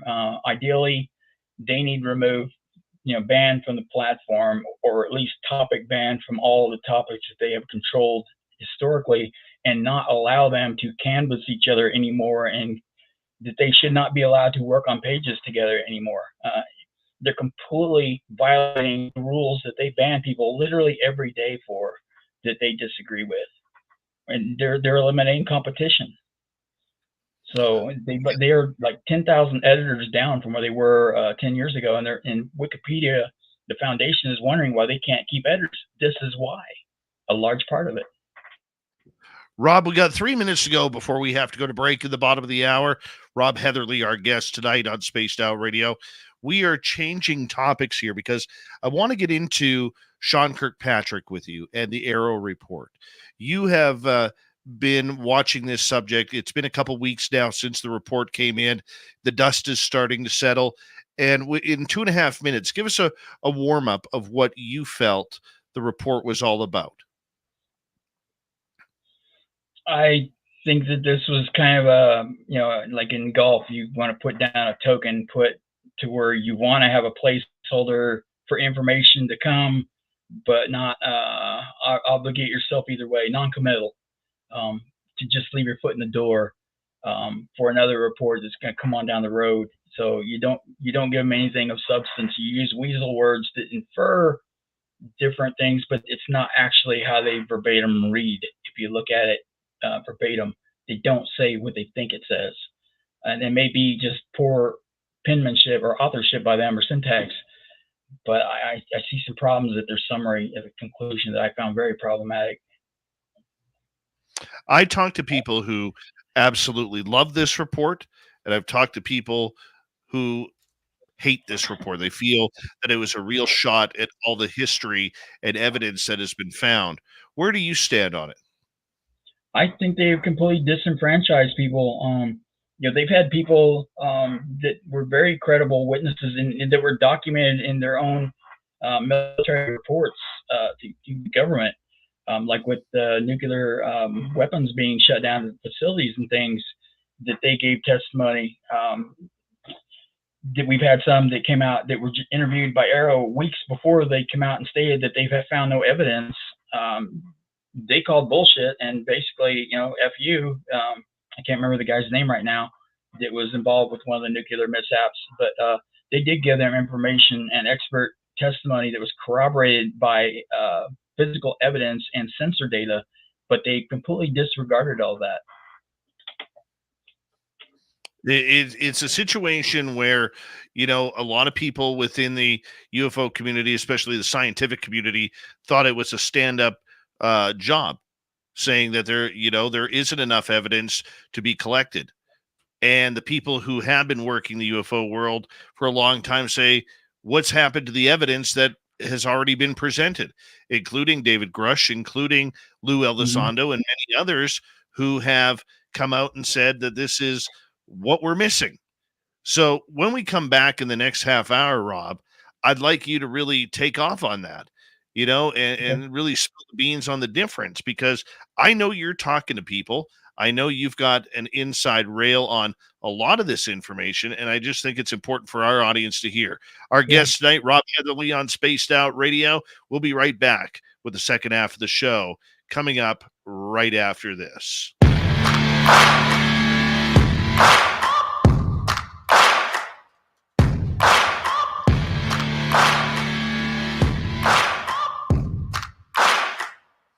You're listening to Spaced Out Radio with your host, Dave Scott. All right, we're clear. Okay. Fun times tonight, man. Flying on by. Yeah. I get pretty heated up on these topics because I'm always I grew up in a very rough upbringing, let's just say, and I hate being victimized and bullied, and innocent people being, with no recourse and the inability to fight back, and where their hands are tied. I can't in good faith sit back and watch that happen when I know I can at least try to affect the situation and right injustices. So, that I'm trying to give back for the gift of life that I was given. I should have died in that car crash I had, and my experience of contact or experiencer that you might call it was, I was unconscious laying upside down in a ravine that I'd driven off of and crushed myself on boulders 100 feet down. And I was woke up bleeding out from a head wound, and I knew God was in the vehicle with me, and pitch black dark at the bottom of a ravine, and told me I'd been hurt and needed to get out and get on my life, that he wasn't finished with me yet. And I made it back up the 100-foot ravine. The first vehicle I stopped was a paramedic that just gotten off duty that had a sat phone. In the park, you couldn't get cell reception at the time, so he was able to call a helicopter in the miracle hour to get me treated to reduce the swelling of my brain that would have been permanent if they hadn't given me the medicine within an hour. And I went into coma for about 6 hours, but I was treated and released within 12 hours. They thought I was going to need brain surgery. They had an internal surgeon and a neurosurgeon on hand, and they couldn't. I had air bubbles, literally. I've got the MRIs to show it. Between my brain and my skull, there were air bubbles, but there was no brain bleeds. And I tore 4 discs and broke a bunch of ribs and other things, but there was no internal injuries of internal organs, no brain bleed that should have killed me within 2 weeks. None of that. They just considered it a miracle. They'd never seen a wreck that bad that somebody made it out of alive, much less wasn't in the hospital for years and permanently impaired. They just never seen anything like it. And the only thing I have to say is that I was spared. People can call BS as they want, but the voice I heard was a very familiar one, and it was more real than somebody sitting next to me, because it was not just audible. I heard it in my mind as well, and shown visions of things to come, and they did. So That's incredible. People believe alien contact all the time, of experiencers, abductions and things like that. Well, my experience wasn't with conventional ufology. Mine was with what I consider God. That was a familiar feeling I've had around me my entire life. So it was a very familiar feel of the person next to me, and there was no ambiguation of who it was at all. I knew exactly who it was, and told me to get out and get on, get out and get help. I'd been severely injured, and in pitch black dark, almost the sheer cliff, I got 3 runs at it and was finally able to get to the top of the roadway by pulling up on the shrubs and grass, digging in with my hands and feet. Broken hands, broken ribs, I tore 4 discs. I was, blood was gushing down my face, but, made it on the highway. And, what are the odds that a paramedic had a sat phone there? Was the first vehicle I stopped in the dark on a back mountain road in the middle of nowhere.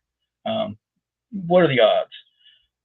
It just, one thing after another with that set me up, that, I didn't die and didn't have, it took me out of the workforce where I was making people rich, but I wasn't using my talents for the greater good. And I feel like I was impaired physically, but it allowed me to ramp up my efforts to give back to humanity while I'm still here. And that means more to me than what my career ever did, because I feel like I've helped a lot of people along the way, not just in being able to empathize with people that also went through abuse, but also suffered severe trauma like I have in Rex. And I, then entered into this field where people are the underdog, and like you, are the experiencers, that you guys need legitimacy, and you're not getting it. And people like these skeptic organizations are completely deplatforming it. and that infuriates me. I can see where that upsets you. We only got about 40 seconds left. Big thank you to Human Carl tonight. Very much appreciate your love and support. The super chat is a great way to support what we do on this show on a nightly basis. And don't forget, you can shop at our Spaced Out Radio store. We do not have ugly swag, people. It's on our website, spacedoutradio.com. And don't forget, get your tickets now for info@spacedoutradio.com, info@spacedoutradio.com for our third annual SOR fan party in Reno, Nevada, coming up in May 10th through 12th. We want to see all of you there. Info@spacedoutradio.com. Here we go, everyone.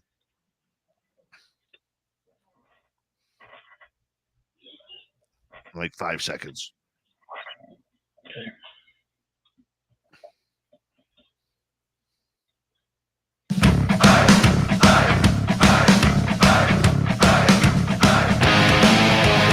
Here we go with the second half of Spaced Out Radio tonight. Thank you so much for tuning us in. My name is Dave Scott. Always appreciate earning your listening ears. Reminder to all of you that if you missed portions of this show or others, you can always check out our free archives by going to youtube.com/Spaced Out Radio. Do old Davey the favor, hit that subscribe button. Our website, spacedoutradio.com. We have a plethora of features for you. Rock out to Bumblefoot, read the Newswire, check out our swag as well.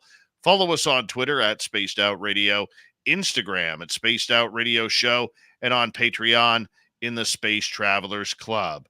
Here we go, final half hour. Rob Heatherly is our guest tonight on the show, and we are getting into Dr. Sean Kirkpatrick, AARO, and what is happening next in the field of ufology. Rob, thank you so much for being here tonight. We very much appreciate it. Pleasure. All right. Right before the break, we were just getting into this subject and looking towards the report that came out from AARO a few weeks ago. Many people are upset. Many people are happy about it, especially the scientific community, because that's what this is supposed to be, scientific study. But you know, from your sources, so many people who have had experiences working in government have tried to provide evidence to the government and more specifically AARO, the program. How does this get so mixed up? Well, they found out early on. I've talked to several, not several. I've talked to a few people that provided testimony to AARO, and they found out early on that that was a mistake, that they shouldn't have taken the information there, that they weren't even, it wasn't even on a secure line. They weren't even taking notes. They would just talk to them and say, "Okay, thank you for your input. Have a nice life." That they weren't documented on some. I'm sure they did for others maybe, but they didn't bring them to Capitol Hill. They didn't put them in a skiff or anything like that to take classified briefings. It was just like Mario Woods that I've talked to, just 2 weeks before he came out and said that there's no evidence of any sighting of a UAP represented off-world technologies. They learned quickly that that's not the place to go to deliver their priceless information that is highly credible.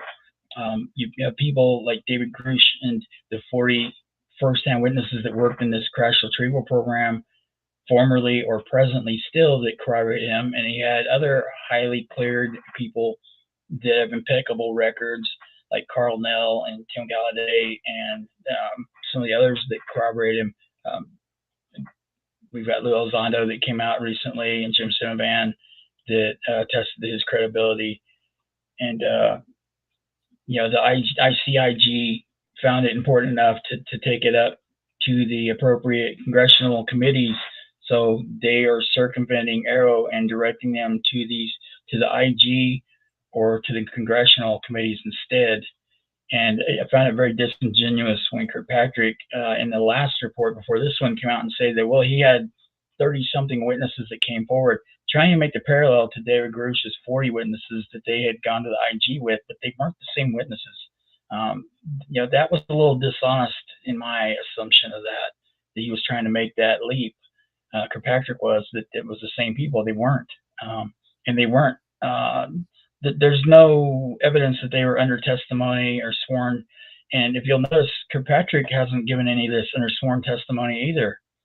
It's been his op-eds, and a lot of times emotional explosions that he's had, reactionary on LinkedIn of all places. He's been an emotional wreck, frankly. And it's very disingenuous for these people that had spent their careers advancing this, and that had briefed him also when he came out. And the breaking point for a lot of people was when he said that he tried to contact David Grusch several times by phone and email, and that David would not respond. So David and his lawyer came out with a statement, which was completely expected by the Pentagon, I'm sure, that said he's a liar. It never happened. There would have to be a record of all phone calls and all emails that are sent out. That stuff's supposed to be kept in perpetuity. And if they had as badly as they want to discount all of this, and David Grusch, Elizondo, and all the rest of them, if they had a chance to try and deplatform David Grusch, they would have rolled out the phone logs in a heartbeat. They could have declassified them under FOIA to push it out there to show that, yeah, he tried to contact them on these dates and they never returned their calls or emails. Didn't happen. So they couldn't produce the records because they didn't have the records. And then the media reported on that, and it was I think it was the straw that broke the camel's back, because of all of his op-eds that he'd done, like on LinkedIn after the July 26th testimony with the congressional hearings. He went on LinkedIn and said it was an insult to the fine people at AARO and the work they're doing. No, it was an insult to him specifically, not the people that work under him. I'm sure they are decent people, but they can't control what he is stating and what he's expressing. He's a mouthpiece and the only one that's known, frankly, in AARO. So he's responsible for the reputation of AARO. It's not the people disparaging him. It's Kirkpatrick putting out incorrect information that is making them look bad, not people like David Grusch and Elizondo and the 40 others that provided testimony. It's not their fault. They are providing accurate information. So okay, so if a lot of people are saying, the critics of those of the UFO community say, look, there's nothing to hide. They've come out and they've said they've found nothing.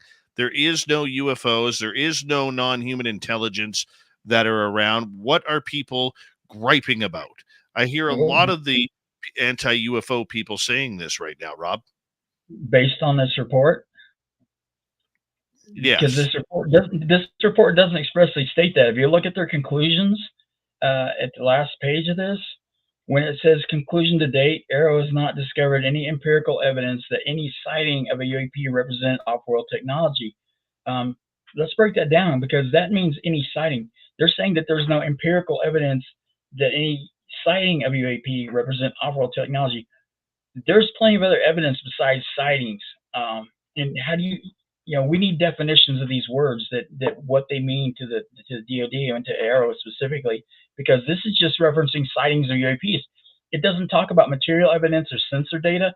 It doesn't address any of that. It only addresses the sightings of UAPs, and that it doesn't represent off-world technology. Well, if they've established that they've potentially been here longer than humans, it wouldn't be off-world technology represented. It would be on-world technology. So they're using weasel words and inferences to make logical fallacy leaps that aren't there in their conclusions. And they go on to say that or the existence of a classified program that has not been properly reported to Congress. It doesn't say that there's no crash retrieval program, that it doesn't exist. They said that there's no existence of a classified program that hasn't been properly reported to Congress. So the Gang of Eight, they could be technically reporting to a couple of those people on that Gang of Eight, and then that would be that would make them accountable. So yeah, factually, there would be that could be correct, that a program doesn't exist that hasn't been properly reported to Congress. So I'm sure by the time, since this has come out, the White House and the appropriate people at the Pentagon have been briefed that this program exists, and that way they could state this factually now. It doesn't say that it doesn't exist. It just says that there's not a classified program that hasn't been properly reported to Congress. So that doesn't exclude that there's not a crash retrieval existence. It just means that there isn't one existing that hasn't been properly reported now at the time that this was printed. You see the difference? I do see the difference. And you know, the idea behind it though, Rob, is that the skeptics who are going after and supporting Dr. Sean Kirkpatrick, you could put a UFO right in front of them. You could land it, and an alien can walk out and say, "Hi, I'm Marvin the Martian from planet Mars," Mm-hmm. and they're not going to believe it. They're going to think it's a setup.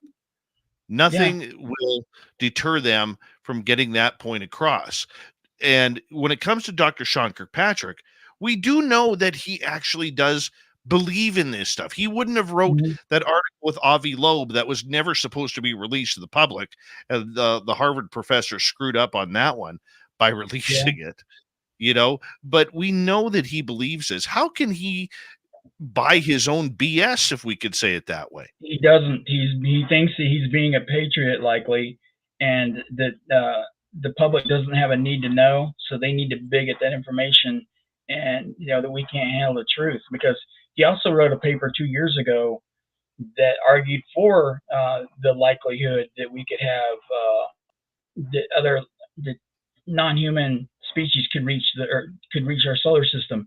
Because recently he said that it was an impossibility to travel millions of miles. Well, the nearest solar system is 4.2 light years away, not millions of light years away. He was stating that it was a statistical improbability they could travel millions of miles to come clear down to Earth and then do Brodies in cornfields of Alaska, sorry, not Alaska, but Iowa. Why would they do that? It's just improbable. But he wrote a paper 2 years ago arguing that it was entirely possible that they could get here from other solar systems using light sails and things like that with Dyson spheres and things of that technology and warp drives, that it's entirely doable. So this is a complete reversal of what he's written in a few different papers in the last few years. He's completely contradicted himself. So, people have a short history. Is that him, or is that people like Susan Goff from the Pentagon who've been trying to sweep this entire project under the rug for years? The papers that he wrote years ago were under his name, obviously, but recently, this is the psyops like Susan Go, that that it's no secret that she's that was her career in the military, and thank you for service.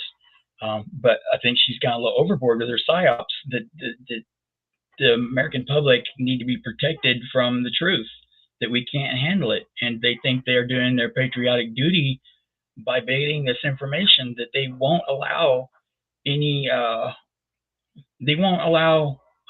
discovery that we are truly occupied by another sentient life form here, that we can't quantify what has been here likely longer than humanity of it, in different ways, different forms. Jacques Vallée wrote a book on this and has documented well that this there's been sightings go back to 1400 BC on forward, and different times, different manifestations.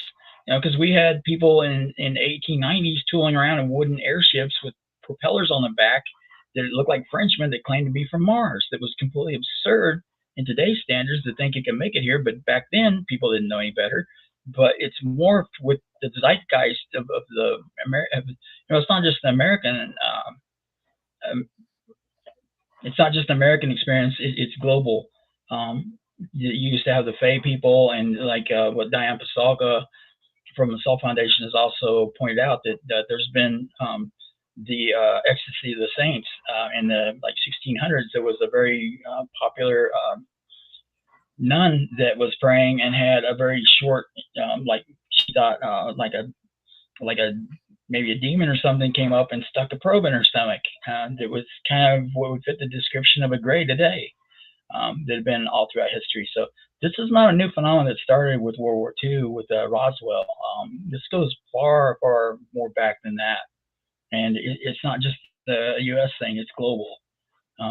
You've got French, the Cometa reports. The Israelis put out some decent reports, the Japanese have, South America, but they're all being held hostage by the United States that leverages them that, hey, you're not going to get cooperation from us and funding, all that stuff.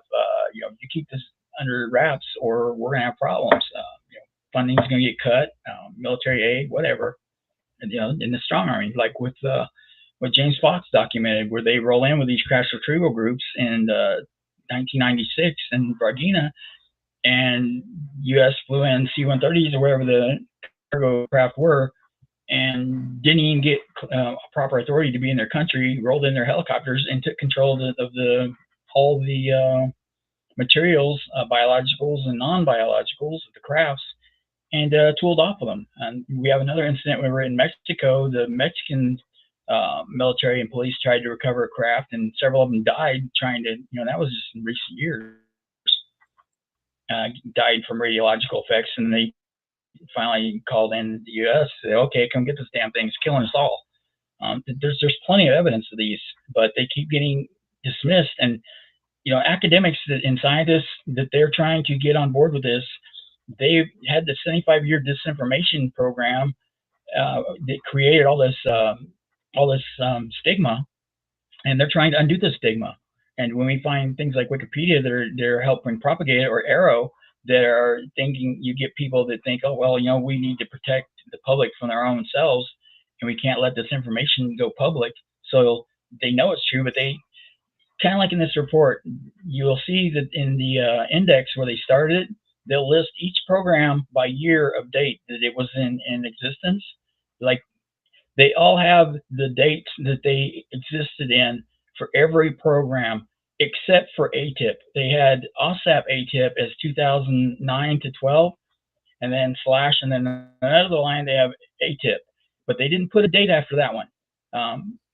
I think they did that intentionally, because I think the people that finished up the report didn't want to libel themselves, because there's evidence out there through FOIA release by like Christopher Sherwood and I think Avril Haines that attested that Lou Elizondo did work into the ATIP was in existence to 2017. And even Jim Simovan came out and stated in an interview that he had been briefed by Lou at the Pentagon as the head of ATIP after 2012. And it was a DIA program to begin with, and it transitioned to DOD in 2012. But it doesn't state that part of it. It just says that it was never a DOD sanctioned program. Well, no, ATIP OSAP was not a DOD program. It was a DIA program. So yeah, that part's correct. But they didn't state that it was taken over by the DOD in 2012 when it went to ATIP only, and they didn't put the date of its duration. That's the only one left out. Either bad syntax, or I think it was intentionally left out. I wouldn't want to put in there that ended in 2012 when it was 2017, and to have to take responsibility for that when the truth comes out, because they're liable for it. That's misinformation, disinformation, actually. Well, one other thing that I wanted to mention, did anybody actually pre-read this? I mean, calling the late Senator Harry Reid the former senator of New Mexico, rather than Nevada. I mean, imagine working your whole life in Congress representing the wrong state. Oh man, isn't that a bummer? His whole career, and he was not representing the right state. Damn, because they're not wrong in their report, right? Yeah, exactly. And the other point that I want to get at is, to me, how do we move forward? We've beat this to a pulp on whether or not we're happy or not with this. I personally am not happy with the report. I know people who are. Okay, but how do we get beyond this? How does somebody like Lou Elizondo or David Grusch, where it seemed that even though they weren't named in the report, there was pot shots taken at them as UAP conspiracy theorists, among others? I mean, you could throw the media in there, whether it's Jeremy Corbell, whether it's George Knapp, or many others. Ross Coulthart, another one that you could throw under there. Okay, yeah. We talk about these legendary conspiracy theories. How do we respond to that? How do we bounce back? They're not citing facts to back up their assertions of what they're claiming, that it's just a small same group. They're not saying that their information is inaccurate. They're just saying that it's the same small group influencing them. And it's not just the same small group. The 40 witnesses that came forward that David Grusch discussed, in his interviews and stuff in the congressional hearing, they weren't part of this small group. These are people that work in presently or have worked in this retrieval program. They need, frankly, they need to have open, instead of the AARO report here that doesn't cite facts, or that they come out and state that it's just a small group, but they don't quantify and provide accurate information, or no, they don't even provide facts to prove why they think that they do. They're just stating that they're not backing it up. We need accountability, factual, credible information where people can examine both sides of it and have open hearings and examination of the records, because this wasn't enough time to get stood up and go through all the records to date of what exists. You know better than I do with the sheer volume of information out there through all these years that they're trying to wrap up in one report. It's not even logical to assume that this group could go through all that data in less than a year and come out with the determinations that they have. I think it's completely disingenuous. And they said in their conclusions that investigative efforts determined that most sightings were the result of misidentification of ordinary objects and phenomena. That's most. We only need one case that is anomalous and provable to demonstrate that we are not alone. One, not because they've listed most. These are weasel words. If you tried to write this in a legal draft, it would be thrown out, because this is not factual data information. These are weasel words that a used car salesman would use, not scientists and intelligence experts. This is slapshot. Trust me, bro, that they keep citing of other people, but the other people are providing facts. AARO has not. That's the difference. And we need oversight that's outside of that, committees that will give a fair representation, because like you have Mike Turner and them, if there was nothing to it, then why didn't they allow the Schumer Amendment go forward as is, instead of gutting it? If there wasn't anything to NHI or crash retrieval program, why not let it get passed and let them embarrass themselves if there's nothing there? What's the harm? The fact that they went that hard to discount and gut the legislation, and they, Mike Turner and them have been well funded by lobbyists that are for the aerospace industries and stuff. They maybe think they're patriots doing what they're doing by keeping the truth to the American public, but they've got financial interest, and the stakeholders in aerospace and the power and the monies, frankly, that have been in place since the World War II, they're not going to give that up easily. So there's a lot of conflicting interests that are wanting to hold us back for a variety of reasons. And facts and transparency is going to break through the dogma. We need accurate information on both sides of the argument, not just dismissing and tying up. They take the testimony and say, okay, you can't talk about this now that you've provided it, and we're going to paraphrase it to people for you, but you can't defend yourself with your own data anymore because we are holding it now, and won't let you advance it without our permission. That is not transparency. Rob, we have 1 minute to go here on Spaced Out Radio with you, and I want to say thank you for filling our heads full of information tonight. And I know we just really scratched the surface on this, but your job that you've been doing on Wikipedia and keeping in touch with what's happening in the disclosure movement, I think is second to none, my friend. Thank you for being here. Thank you. Thank you very much. And I appreciate everybody that's placed their faith in me, and I'm doing my best to not let anybody down on this. I'm calling it as I see it, and I'm not alone in what my vision is. So, I take solace in that I'm doing the right thing, because a lot of people looked at the facts and they agree with me. So, it's picking up steam. That's why. Do me a favor. Tell everybody again where they can find you on Twitter. Rob Heatherly 1. Using my name, Rob Heatherly, and at Rob Heatherly 1. The number 1 is how they can find me. And awesome. If you can't reach me directly, kick up Shannon or somebody like that. Then hit up enough people to get a message to me, because I have limited time with my health deficits, so I really have trouble trying to keep up.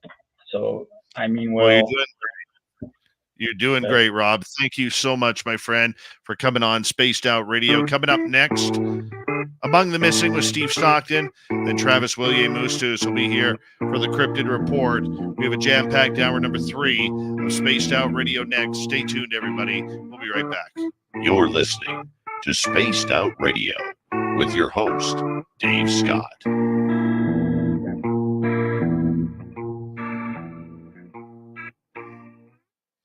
All right, buddy. Appreciate that so much, Rob. You were awesome tonight. I hope so. Hold your justice, man. So I know you're trying. Yeah, I mean, honestly, I'm trying to do what's best for people and what's factual, not just my biases.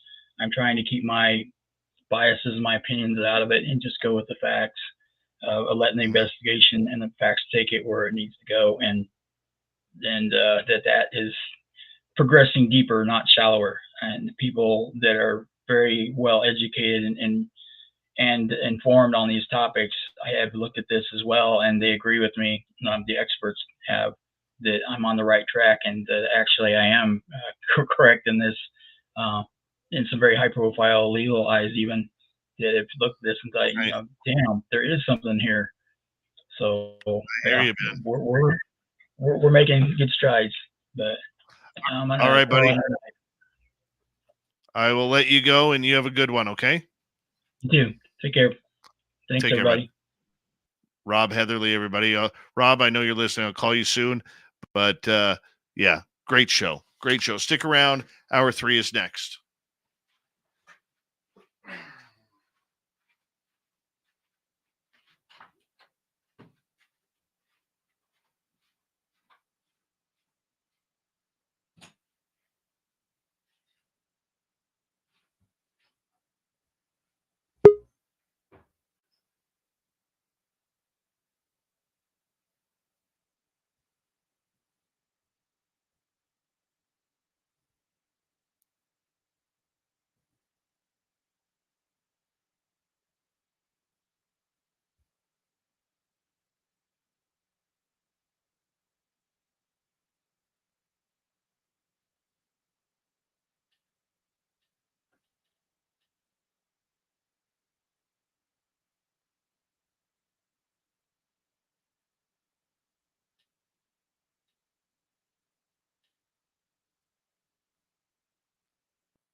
All right. We're about a minute away, everybody. And thank you for coming on in. Sarah Yan, how are you? Tighten it up a little bit, please. Good to have you all with us. I notice our X listenership is stepping right up. Thank you very much, guys. Very much appreciate you all. We got 176 in YouTube, 163 on X. Thank you. Greatly appreciate it.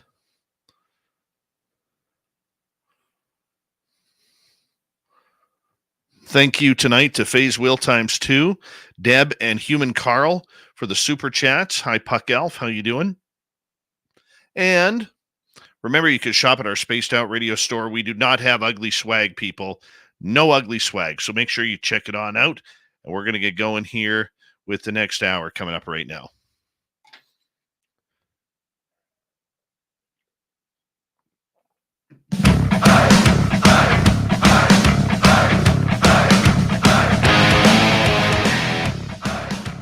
Here we go with the third and final hour of Spaced Out Radio tonight. Good to have you with us. My name is Dave Scott. Always appreciate earning your listening ears. Reminder to all of you that if you miss portions of this show or others, you can check out our free archives by going to youtube.com/Spaced Out Radio. Do old Davey the favor. Hit that subscribe button. Our website, spacedoutradio.com. We have a plethora of features for you. Rock out to Bumblefoot, read the news wire, check out our swag as well. Follow us on Twitter or X at Spaced Out Radio, Instagram at Spaced Out Radio Show, and on Patreon in the Space Travelers Club. The Desert Clam has set the password for tonight in the SOR Space Travelers Club. And I just closed the window. Good job, Dave. Good job. Hold on. It is Radio Meteorograph. Radio Meteorograph is your password. Use it wisely, Space Travelers, as the Clam sets the password each and every night right here on Spaced Out Radio. All right, let's get to it. Steve Stockton from Among the Missing joins us for another spooky story. Hello, friends. Welcome to Among the Missing YouTube channel on Spaced Out Radio. I'm Steve Stockton, and I'm about to take you on an unbelievable journey of people just like you. Their stories and encounters will haunt us on Among the Missing.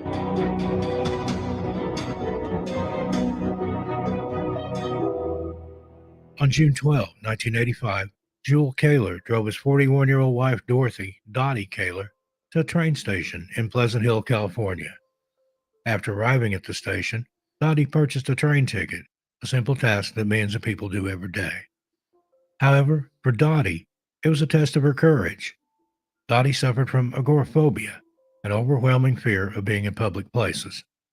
It is unclear whether or not Dottie boarded the train, as she has not been seen or heard from since that day. Initially, Dottie's friends assumed she had left her unhappy marriage behind to start a new life in another city.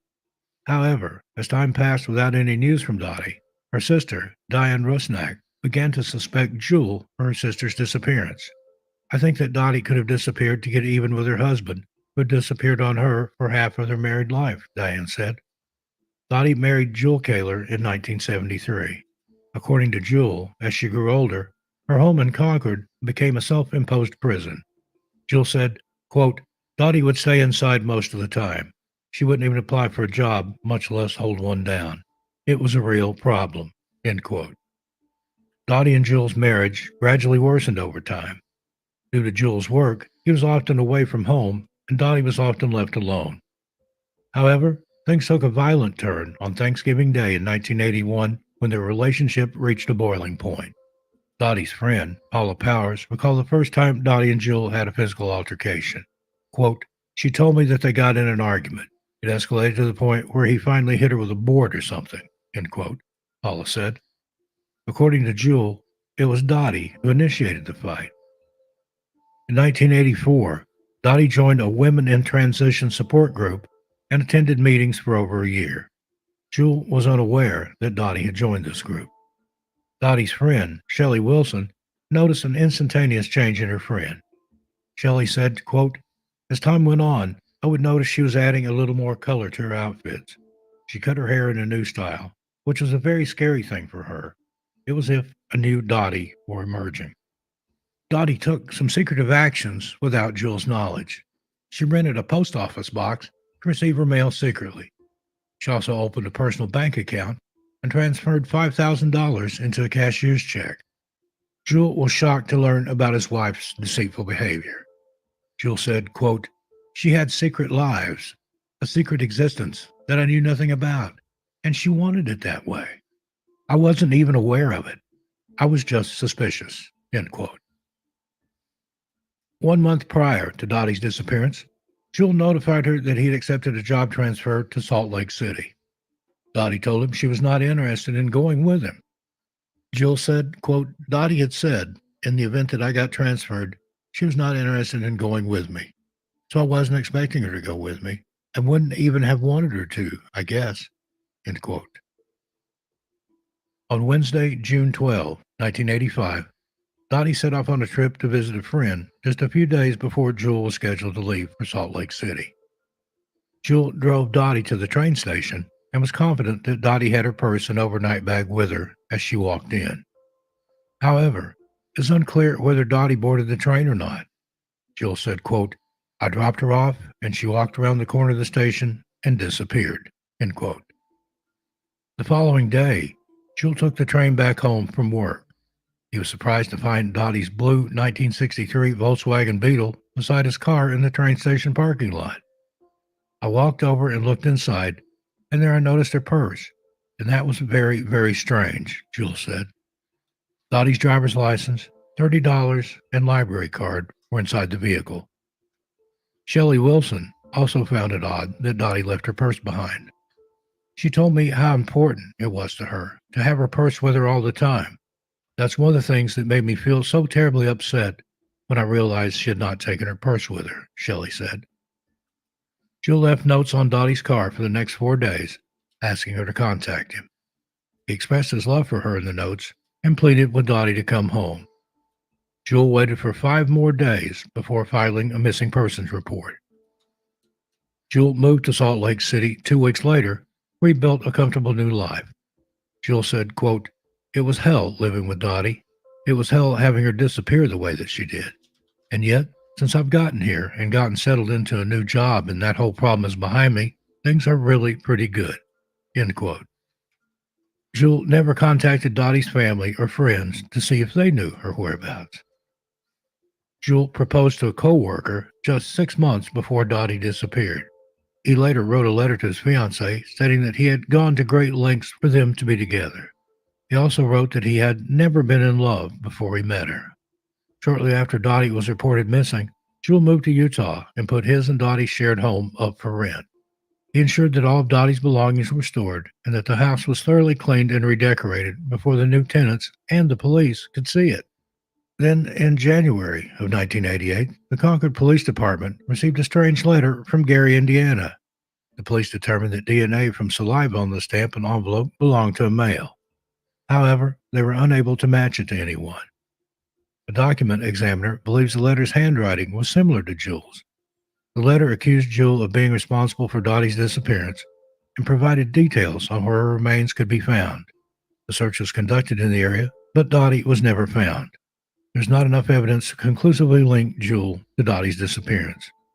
Now, it is unknown whether Dottie Kaler left to escape her troubled marriage or was the target of a crime. According to Detective Donald Mage of the Concord Police Department, if the case turned out to be more than a simple disappearance, Jewel and anyone close to Dottie at that time would be considered suspects. Dottie Dorothy Kaler is described as a Caucasian female with brown hair and blue eyes, standing 5 foot 9 inches tall and weighing 140 pounds. She has a scar above her left eye and wears plastic-framed glasses. Anyone with any information regarding Dottie's disappearance or whereabouts is asked to contact the Concord, California Police Department at 925-671-5074 and reference case number 8512575. And thank you to Steve Stockton from Among the Missing for another great story. You can hear more just like that on Steve's YouTube channel, Among the Missing. Go over there, hit subscribe, ring that bell, and enjoy yourself. Get lost in the spooky stories.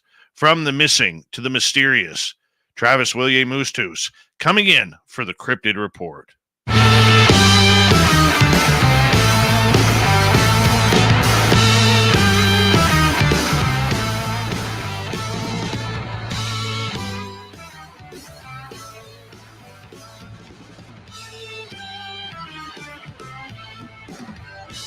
All right, Travis William-Moostus, always a pleasure to have you on Spaced Out Radio. We missed you last week, my man.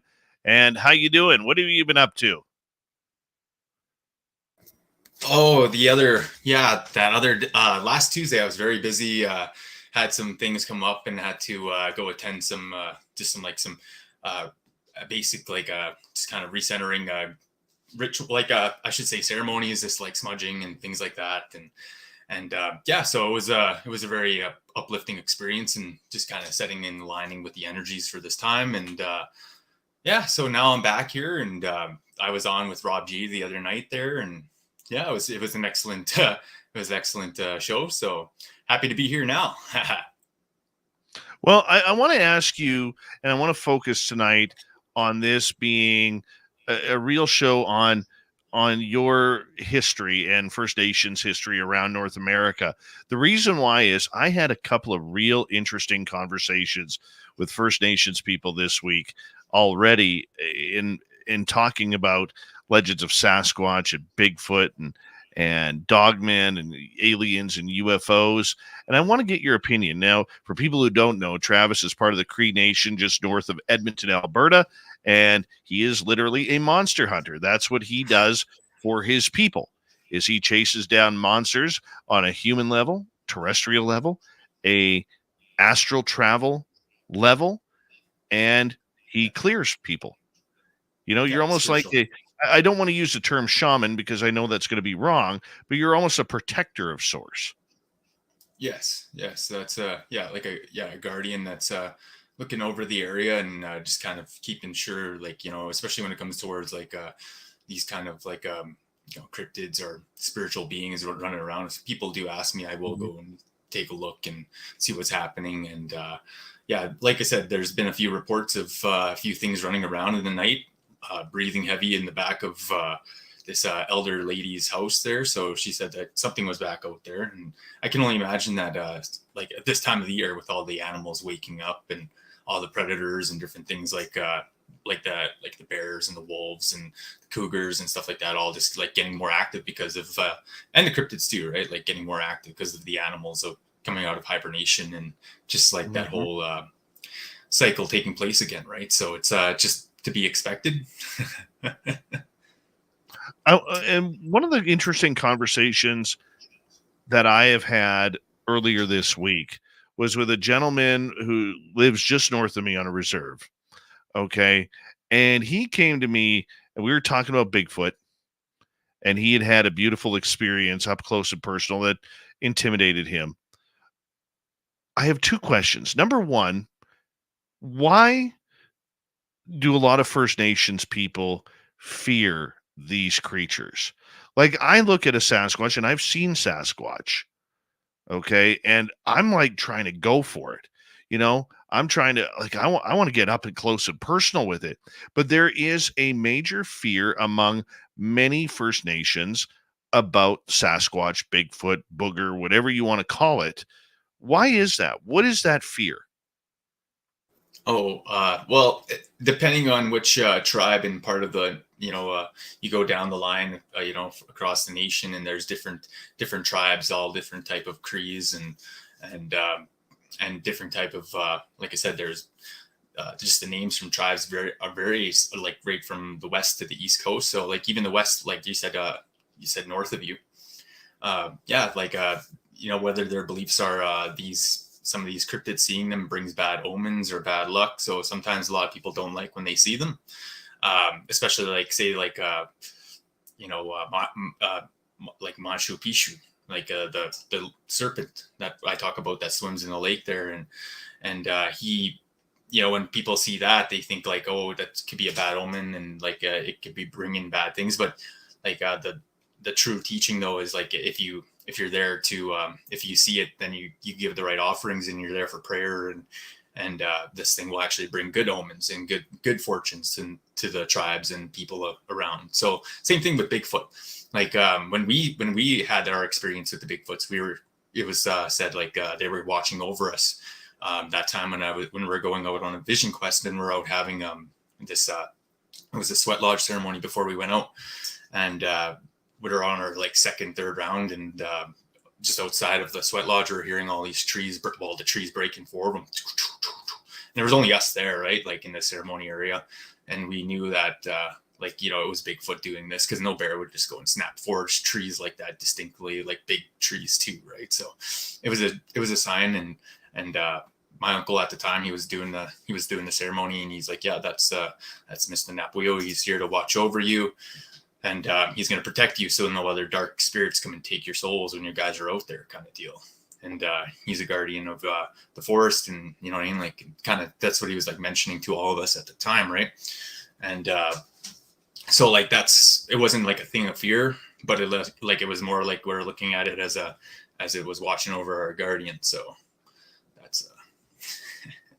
that's a little story about that. But like I said, when we seen the other one too, like the moose, spirit moose messenger, like it was kind of like it was a very shocking thing for us. And then after we knew it was something bad, like because it was a warning about death, like a death in the family kind of deal. So when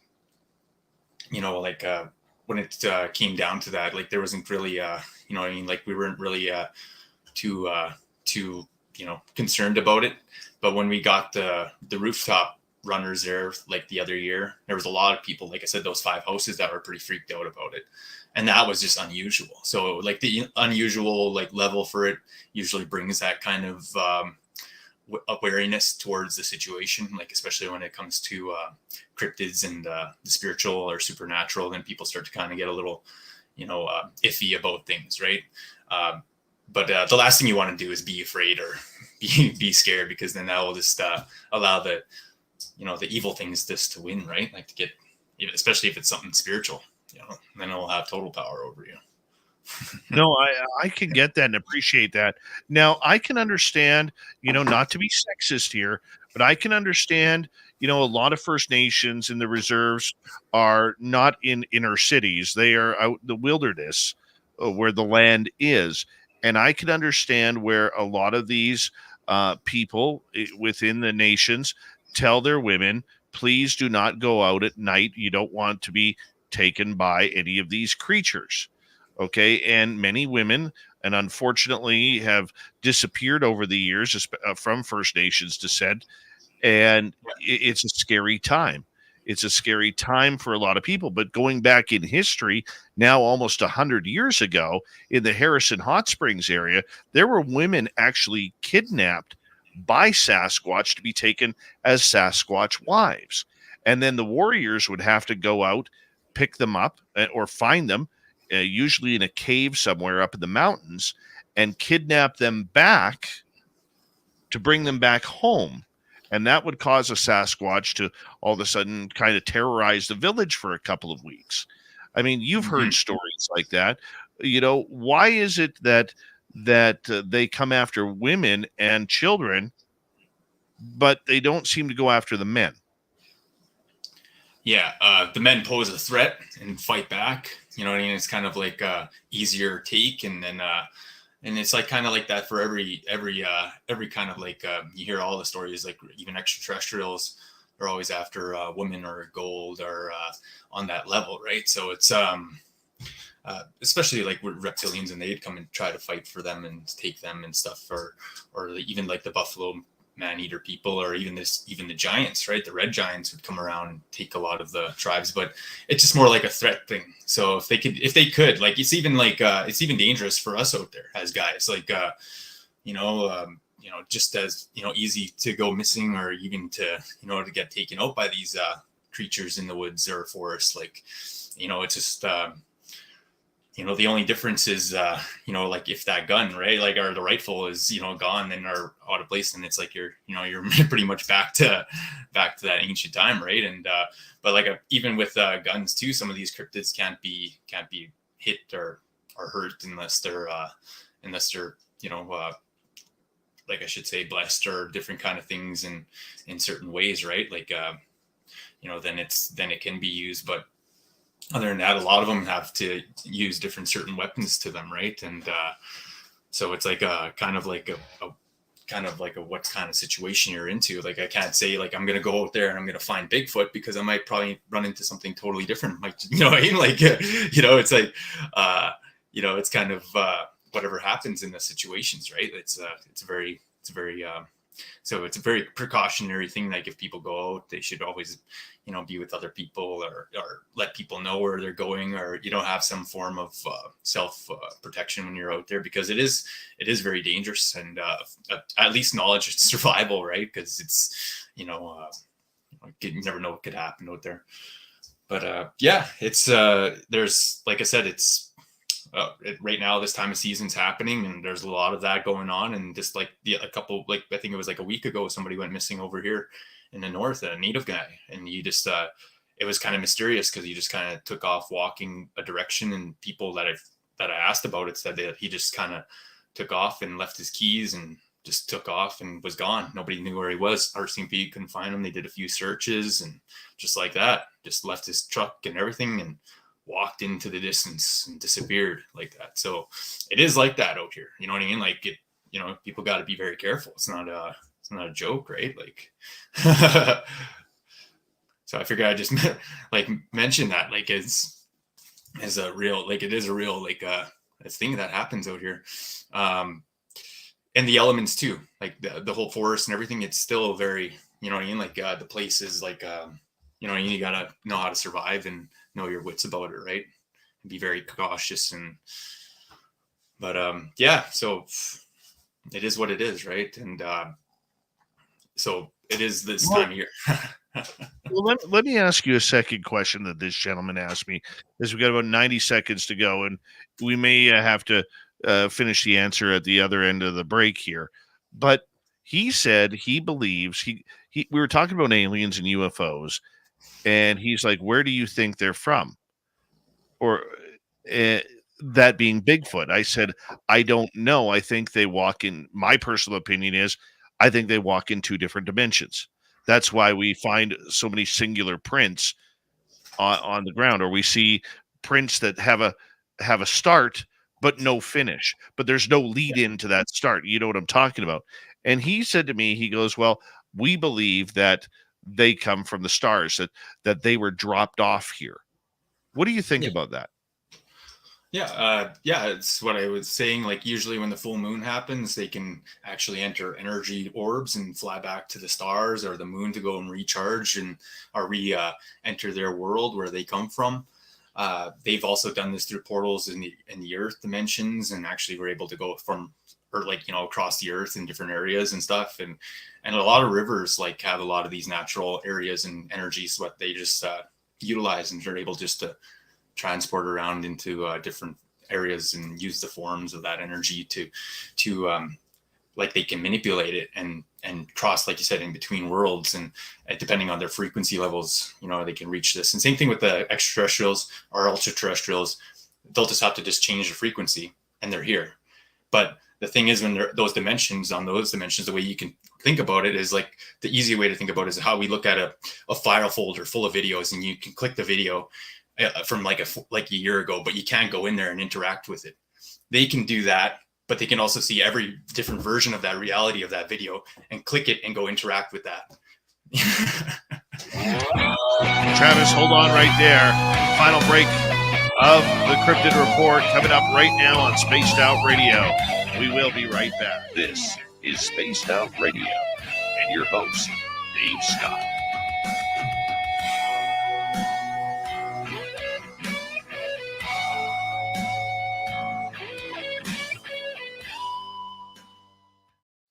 All right, my man. That was nice. Very nice. Very nice. Yeah. Yes. It was excellent so Oh, far dude, tonight, man. dude, Happy to be here.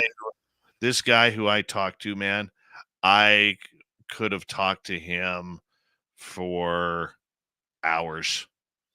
Like, there is nothing more that I wanted to do than leave my daytime job, head down to the coffee shop, and just sit and chat with this man. Like, this guy was just a wealth of knowledge, but honest knowledge, not overbearing. He was a storyteller, but his stories, you could tell, were so genuine.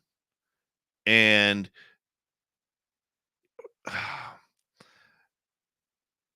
I was blown away by the moment.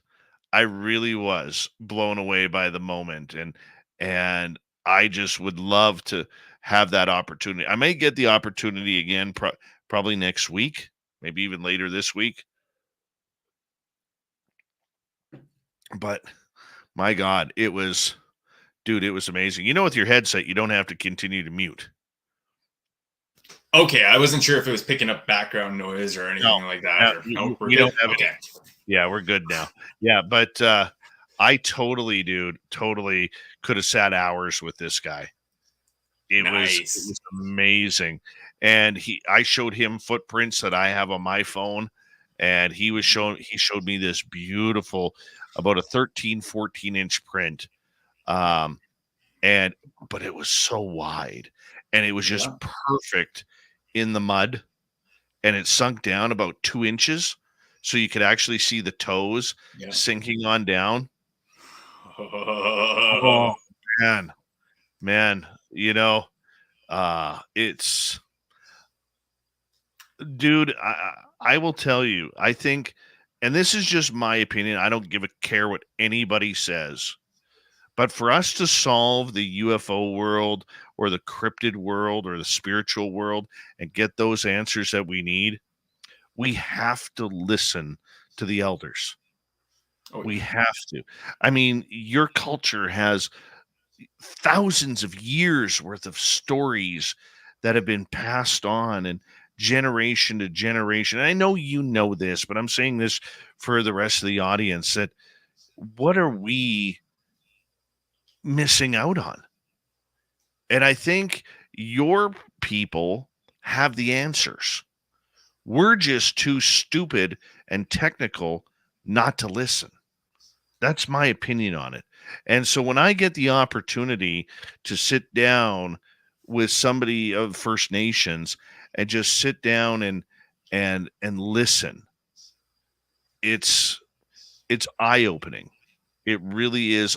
It's more than eye-opening. It's spiritual opening, you know? It's spiritual opening. It's everything to do with it. It's powerful. Tapwe. Certainly. Um, yeah, no, I'm happy that I get to, have this moment and come chat and talk with you guys a little bit about it and share a little bit of insight from it and about it. Right. Yeah, like I said, if I can offer my knowledge on it, I will, to the best of my ability. Right. So I have another question for you though. Because I've talked to some younger people about it too. Why are the younger people and I've never asked your age and it's none of my business, but you're younger than me. I know you're younger than me, probably by about, at minimum, 10 to 15 years. Okay, if not more, way more, because I'm old. But I'm curious, why do a lot of the younger generations of First Nations, they kind of laugh off the Sasquatch? They laugh off the spiritual side of everything. Is it because they become too, lack of a better term, normalized in a different culture? yeah, that's part of that. That's key to that. Or they just never had anyone to teach them. Like, say, if they were cut off, there was quite a few different families and people out there that were totally ripped away or ripped apart by institutions and different things over time in the years. And there's still people that are trying to look for their roots out there and understand who they come from or where they're at. but yeah, a lot of people, there's a few of them that have like, just like they have no one to look to or understand or where to, and where to go for that. Right. They're, for me, I was very fortunate because like my family is still, hold on right there, buddy. Hold on. Yeah. We got 3 seconds. Hold on, buddy. Sure. Here we go.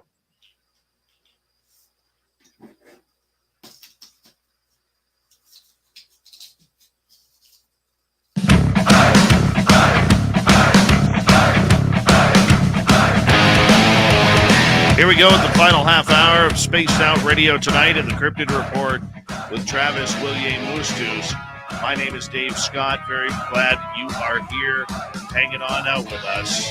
Reminder to all of you that if you missed most of this show or others, check out our free archives by going to youtube.com/Spaced Out Radio. Do old Davey the favor, hit that subscribe button. Our website, spacedoutradio.com. We have a plethora of features for you. Rock out to Bumblefoot, read the news wire, check out our swag as well. Follow us on Twitter at Spaced Out Radio, Instagram at Spaced Out Radio Show, and on Patreon in the Space Travelers Club. Talking First Nations legends and stories tonight on the Cryptid Report with Travis William-Mustus. Travis, thank you so much for being here. Always appreciate you hanging on out with us. Hey, thanks for having me back in. All right. Right before the break, I was asking you in regards to a lot of the stories that have been told. And is Sasquatch, in your opinion, an alien creature? He's definitely, well, we're all dimensional beings and we're all beings of this universe. So we just considered him part of, like I said, the connection to this earth and the connection to this universe. So it wasn't really like looked at as an extraterrestrial being. Like even with the star people, star nations, we still considered them other existences. Like, we just still welcomed them just the same as we were on this earth. And the same goes for the animals, right? Like, we believe in the circle of life, and we knew that the stars and this, like from our encounters, we knew that the stars are round and the planets are round, and so we've always had this, like I said, like we had the round medicine wheels and different kind of, even our arbors and powwows are built round, our houses, teepees are built round. And, it's the same thing with the animals, right? They build their nests and all their nests are round. When water hits the rain, or when rain hits the water, it's round drops, so we knew that the animals and nature was one and the same thing. So it was like, we really did connect with all that energy, and it's really that connection that we believe in when it comes to that outlook for all these beings and extraterrestrials, and I should say other people and other existences that are out there. All right. Why do some reserves have, say, a target on them? Some of them will have a lot of alien abductions. Others will have Dogman roaming around. Others will have Sasquatch preying on the people. Okay. Yeah. Why do these First Nations have these clusters of areas where certain things happen? Sure, they may have little people, they may have spiritual encounters and everything along those lines. But to me, I find it rare, at least maybe I'm looking at this wrong, but I find it rare that they have, say, Sasquatch and Dogman and UFOs and alien abductions and everything going on at once. They seem to be in clusters. Yeah, the reason a lot of that is like I said, over time, over the years, like over the last 500 years, a lot of sites and spiritual sites have been destroyed over time. A lot of the spiritual sites that were constructed were there as spiritual or barriers for these beings not to come through. But since they were broken, and a lot of things that were destroyed, like a couple thousand, maybe 18,000 cities were destroyed across America during, the last 500 years or so. And that's just saying, and forgotten cities over time. But a lot of these places that have been affected like that have been reawakened or open for these beings to cross through or infect our dimensional plane once again. So a lot of times for people like that have been experiencing these things in the area or something, it's either has something to do with the natural area or it's like I said, there's something that was broken or bothered there over time. And usually these places have a meaning to them, or they shouldn't have, or like I said, maybe they were just broken down and nobody ever said anything about them, and now these beings are out again. But for Bigfoot, Sasquatch, he's kind of like been all over. Like he's just kind of like, they've been all over. The Sasquatch beings they've always been like connected with the forest, and like I said, they kind of go where they are meant to. And like that time when they were there for our ceremony and stuff, we never experienced them out there like until that time. You know what I mean? Like it was a very unique experience. And but we've experienced bears, and we knew what bears sound like, and other large animals, moose and everything, right? So it's we knew that it was a Sasquatch and what it was doing and what it was there for. Like I said, my uncle at the time was doing the ceremony, and he was the one who was mentioning and telling us that it was there to protect us from the other darker entities on dimensional level. So it was there as a protector and a guardian to watch over us and guide us through that journey. Yeah. Wow. Okay. I want to ask you in regards to Sasquatch here. I had another person come up and tell me recently that they found back in December 2022 a track of about 12 prints. And they were just like footprints, about 6-7 feet apart in the snow. Okay. But they had no starting point and they had no ending point. They were just there in a snow track. How does that happen? This gentleman, he looked in the ditch, he looked on the road, he looked into his neighbor's yard, into his neighbor's pasture. There were no other footprints around. How does this happen where all of a sudden tracks just begin and end without any meaning? Yeah, it's that like I said, it's that frequency, that timing. Maybe that was they were there to come check it out, that area, see what it was like, and then maybe they just went back into their frequency, their world, and maybe they switched to a different area and they flew off to a different area. That's also part of it. Or it was the inner earth dwelling, and they went down into the inner earth. And that's another part about that too, right? So Okay, so you think that is that one of those situations where they are just able to maybe, like, I don't know, press a button on their chest and just kind of vanish into the next dimension? essentially it's like their energy is connecting with the forces of this universe, and it's able to actually cross within the energy grid, and it's just actually able to just flow into that energy and enter their frequency or their level where their world's located. Like the other beings that can use this, like I said, ultra terrestrials can even enter a higher frequency, different frequency levels. There's all these different dimensional levels that they can enter and come down from. Even our spirits that's what's great about our spirits. If we don't do anything evil, because if we do something that hurts or negative things like that, then we'll lose our abilities to reach those levels. So like people living a good life and going down the good path and really connecting with these energy levels, like when our time is our time, when we go back, we can actually reach these other spiritual dimensional levels when our spirit crosses over to become that energy again, right? So it's like just figured I'd mention that too, like talking about these dimensional levels and like how our spirits are connected to this universe just as they are connected. And it's very, like I said, it's the beliefs are there because, like I said, it's all within the universe and connection to this earth and the powers that is, the elements and our stars and like I said, the light of this universe. So it is a beautiful thing. It really is a beautiful thing. All right. Another person that I talked to was telling me how back in the day when before their reserve had power, the dogmen would come in at night, especially on cloudless, moon-filled nights. the dogmen would come in and they would roam around all the houses, shaking the doors, almost like they were looking for scraps of food around the houses or anything. Have you heard stories like this before?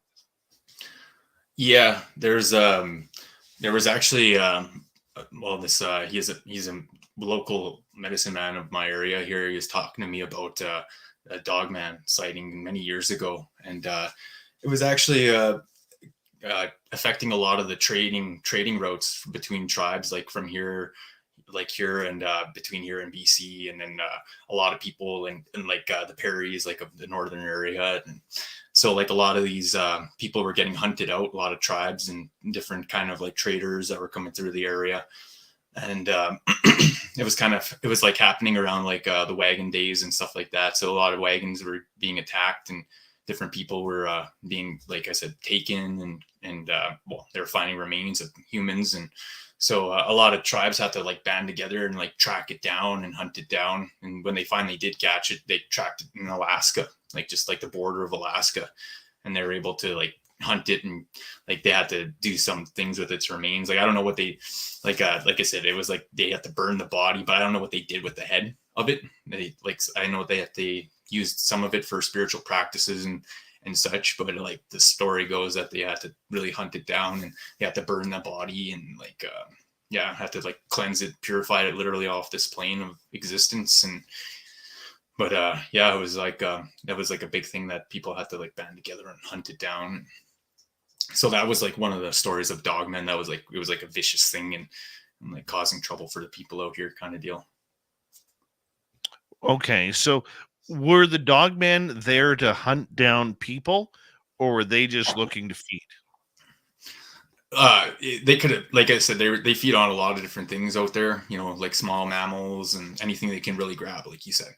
But yeah, it was like people that were traveling alone, or people that were like going through small wagon trains and stuff like that would be attacked, and like, I mean, like trade wagons and stuff would be attacked. And so these people, like I said, they like, the reports went out, people were going missing, and they had to go find them. And like I said, it was like people had to kind of work together and track it down. But yeah, it was like it was like one of those things, like it was hunting the folks out here, kind of deal. Wow. Wow. Do you have a lot of people? Have you heard of a lot of people going missing at the hands of dogman creatures? A lot of just like when it comes to like certain creatures, not really, like it's not too specified, especially if it's like missing and they're never found, or like you know what I mean, like then it's kind of hard to say what. But yeah, usually like people, when they find like kind of like those like, it's not really talked about too much now, but like back in the day, it was like kind of widespread when there would be like wagon trains out here in the prairies getting attacked, or people going missing. And, you know, it was just kind of like and they didn't understand, it was mysterious, and they'd never find the bodies, or they never find, you know, the remains, some of them. But yeah, like you know, the questionable attacks, like usually leave it up to one of these nefarious dark ones, right? So, but it's usually the people that have a witness there, or they survive it or get away, then they live to tell the tale, right?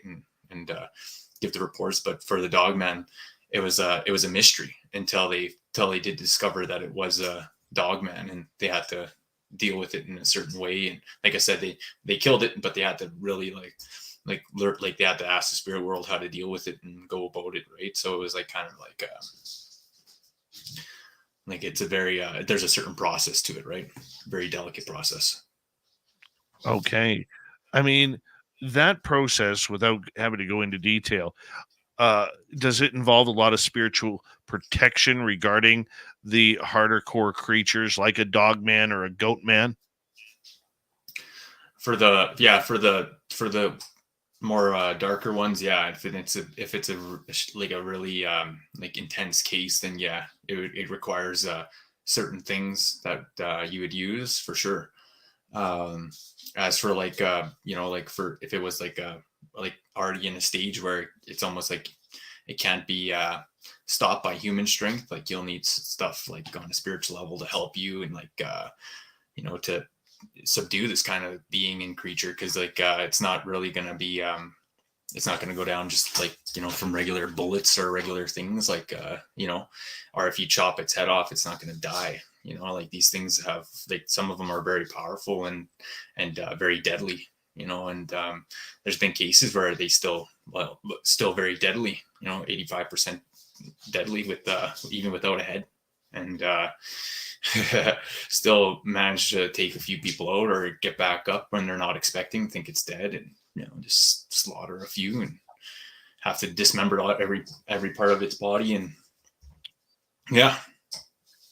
How come Dogman seems to be so much more of a greedy creature than the Sasquatch? And I bring this point up because the gentleman I talked to earlier this week stated that there's a ranch on the other side of their reserve, and every year the rancher who owns that hundreds of acres has one cow go missing each year. And a number of those years, they've seen the Sasquatch carrying off the cow. Okay. One cow. It's almost like he sacrifices one cow to them per year. Now, the Sasquatch don't go after others. They're not like wolf packs or coyotes that will just kill as many as possible. Just one. Yeah. Yeah, no, Sasquatch will eat a deer or, like or a moose out there. They'll be out there eating fish and different types of, mammals too as well. But as for like the Dogman, it's more or less like, we say Dogman because that's what it resembles to us, right? But it's more like it's more or less like a wild like a canine beast from an ancient time, an ancient place, dimensional frequency that it's more like it more or less like acts like how should I say it, like a predator / scavenger. It's opportunist. It will figure out ways to get the best or easiest meal in that sense. Just like a bear, if they can figure out how to open a trash can, they'll go back and open it again. They figure out things like that, right? So just in nature in general, right? So it's like it's very, it's varied at that sense. Wow. So I mean, with the Sasquatch taking the one cow, then is that just a ritual it would have, or something that it would? It probably was. It was probably just like hungry and just like it was like, okay, I'm gonna take this cow. Like, it doesn't have any barriers. It doesn't think like I'm gonna go ask that farmer over there or anything. Like, you know what I mean? It takes and that's just how they and like normally it would find an animal in the wild, right? So it just acts like that and doesn't think like doesn't know the constructs of human society and living, and what I mean? It's kind of just like it's part of the world and nature, and that's the laws with the animals too, right? So it just and it could have been. Then a lot of times too, a lot of these animals will give themselves up willingly to Sasquatch and be like, hey, you can, I'll honor you with my life, kind of deal, and they'll like actually like give themselves up to Sasquatch, and like that's like kind of like part of like their mission or what they signed up for when they made their deal with the universe. And there's a lot of that happening, like especially like when we talk about say plants and things, and say if we hunt and stuff, that's why we always give thanks and why we're always connected to that energy, like of honoring those spirits and staying true to those beings, and because like we know the connection, how much they pity us, and how much they like I said, they'll actually help us out, and like I said, like they'll feed us or give us that life to continue living on, or those medicines to keep us healthy and safe, or those things that like I said, it's all like it's things that we have to be honoring and grateful for, especially with Sasquatch and those other beings out there. We respect them, so it's not really like a thing of being scared of them. It's more or less like we respect it. And but like if it's something like a dark one or dark things, then it's kind of like something people get a little bit iffy about. But at the same time, like I said, it's all about like a thing of honor and respect towards these other creatures and other beings and forms of existence, especially when it's ultra-terrestrials or like I said, the Akakosak, Askiki, and all the above there. We got just under 2 minutes to go here tonight on Spaced Out Radio with you. What's the message that we who are not part of the First Nations missing when it comes to these creatures? That I guess it's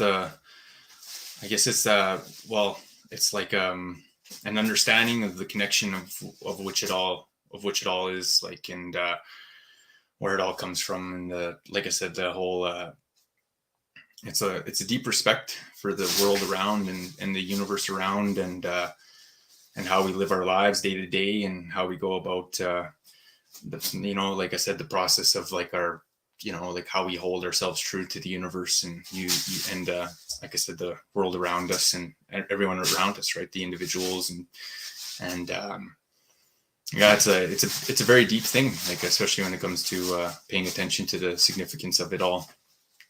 And yeah, I believe so. Travis, once again, I want to say a big thank you for coming on Spaced Out Radio tonight. You were always amazing when you were here on the show, and we really do appreciate you tuning us in and coming to listen to Travis William Moose on the Crypted Report. Travis, where can everybody find your books and more information on you? Yeah, so you can find my books on Amazon, any Amazon that you're looking for out there. You can find The Mars Bug Wars is a new release from me. Fort Sunder, Palladian Guidance. They are all excellent books. Thank you guys for supporting them. Those who've got them out there. You can also find me on Facebook, Travis Willier, actor, writer, painter page. You can find me on YouTube under Planetary Wisdom and Blue Lightning Cards as well. So thank you so much, Dave, for having me on tonight. Appreciate it. Buddy, we love you. We know you. We love you around here. Absolutely. And you always make it so fun, and you're so detailed in your stories. And I really appreciate you sharing them with us week in and week out. Next week, I promise to our audience, we will take some questions for Travis William Moose on your cryptid questions that you may have. But a big thank you to Travis and to Rob Heatherly coming in tonight on Spaced Out Radio as we get ready to say goodnight to you and say hello to Mr. Ron Bumblefoot Call, rocking in the background with Little Brother is Watching. Bumblefoot is the official music of Spaced Out Radio, rocking us in and out of every single show. Get your horns up for the guitar god himself. Special thanks to everybody listening in at work, at home, in your cars, wherever you may be. Thank you to everyone in our chat rooms tonight. YouTube, Twitch, LGAP, Facebook, Spreaker, LinkedIn, the Space Travelers Club, and on X, hashtag Spaced Out Radio. Remember, this show is copyright by Spaced Out Radio and SOR Media Ventures Limited. Thank you so much for choosing to share your evening with us, because together, my friends, we're watching. We own the night. Mr. Bumblefoot, we need a favor. We need you to take us home.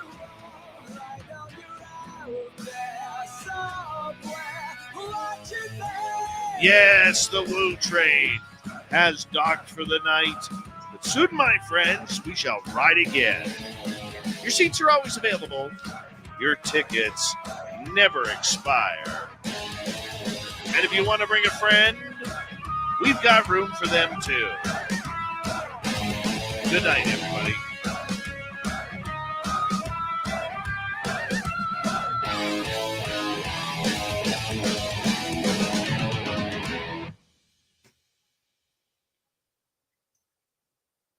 Woo! That was good. Yes. I'm so happy. Like I said, thank you so much for always inviting me on here. Every time I come on, I realize that there's just so much more to tell. Oh, dude. Excuse my yawn. I love it when you come on. I love it when you come on. Dude, this gentleman, I'm praying, man, that I get to speak with him again later this week or next week. Oh, yes. Just praying. Yeah. Because it's going to be awesome. It'll line up. You got that right. All right, my friend, we'll let you go because I have some editing to do. Take care, my friend. You take care, okay? We'll talk to you next week. Everyone out there, take care. All right, brother. God, I love that guy.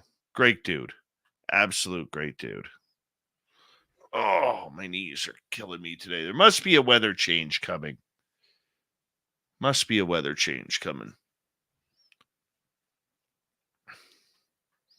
Live edit Tim Mothman and his goatee.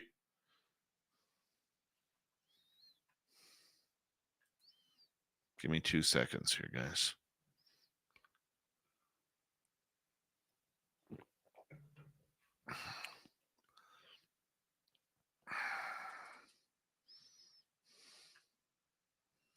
All right, there's one.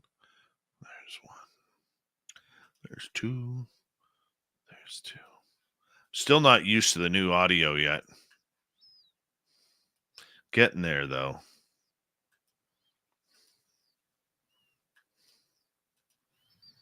Mm-hmm. 10, 14, 10, 28. Okay. So we'll go like this. Oh, I got a text message from Dirty Filth. Hold on. What does this say?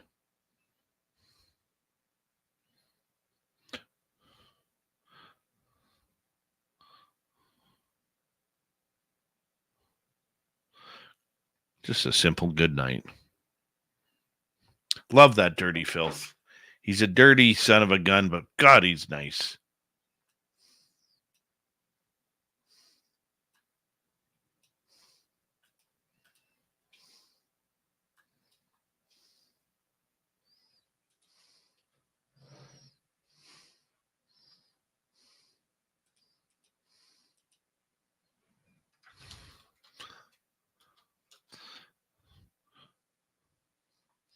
Yeah, Deb, it's the arthritis in my knees.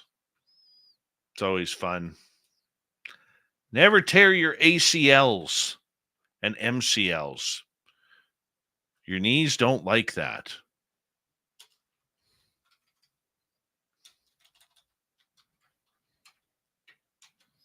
I'm just telling you from personal experience.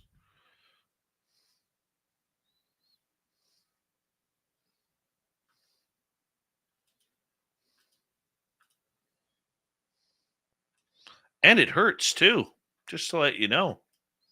Really hurts to tear those ligaments. Krill oil? Okay. Hey, Brandon, where in BC are you again? I know you told me once before. I seem to have forgotten, though. No, I've never tried the copper bracelet.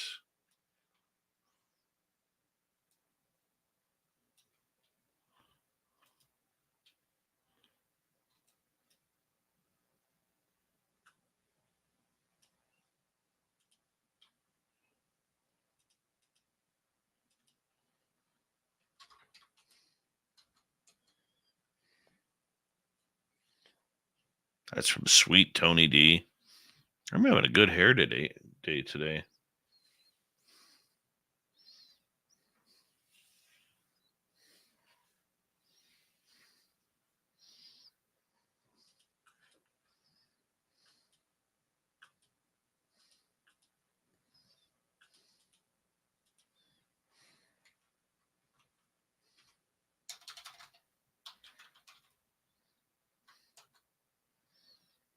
So 2 or 1. So this next half hour is where it should be. So we're down to, just bear with me here. Okay, so it's, yeah, next half hour.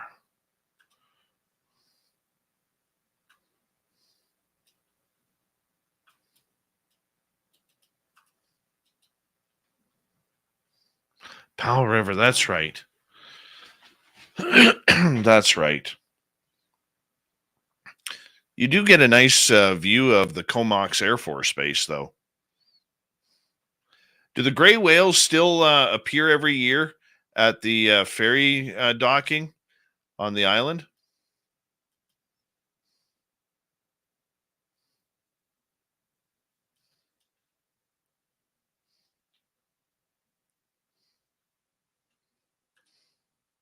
Is this the start? That would be the start. All right, so That's 36 or 6, 16. So 14 is the first one. Should be around here. In the shadows doing this. It's not going to be an overnight fix, but we're not going away. We're ramping up our efforts, and it's going to keep escalating. And there's going to be some people are going to be very embarrassed when they get called out on their bullshit. Frankly, excuse my French.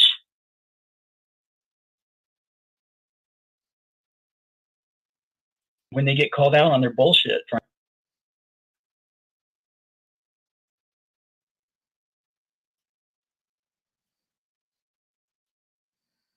Bullshit. On their bull, frankly, excuse my French. They pretend to be bastions of truth and integrity and just trying to get the facts out and be empirical about it. But no, they're not. They're pushing an agenda, and they're even hypocritical in their belief structures and saying that they're all about promoting integrity and holding people accountable to walk the walk. But I found where some of these people are not walking the walk. Hell. Dave Scott. So, all right. So this is, so that's 6, 16, 26, 28 should be around here. We've had some that came out that were interviewed by AARO weeks before they came out and stated that they've found no evidence. They called bullshit, and basically they gave testimony. Being shut down at facilities and things that they gave testimony. We've had some that came out that were interviewed by AARO weeks before they came out and stated that they've found no evidence. They called bullshit, and basically they called bullshit, and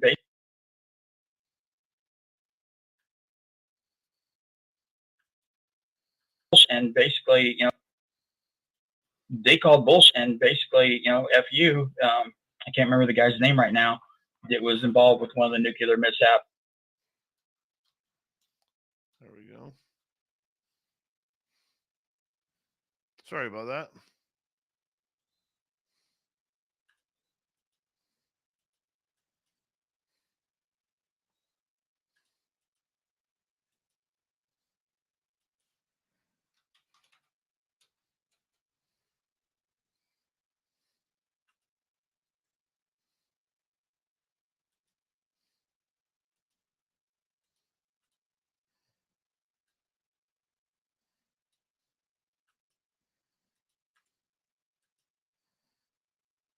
Need a swear jar. That's right.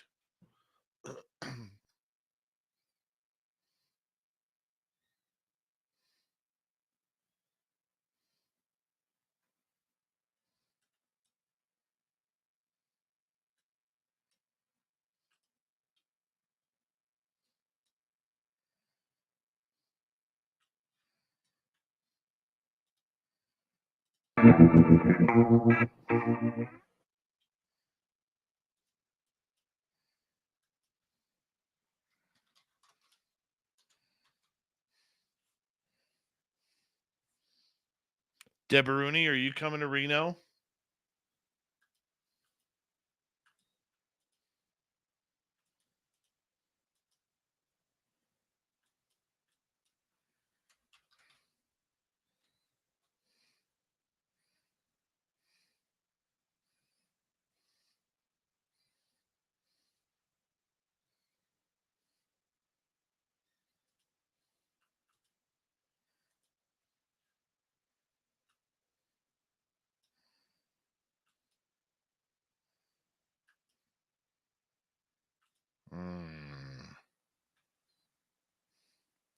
Back to this.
How do I empty this?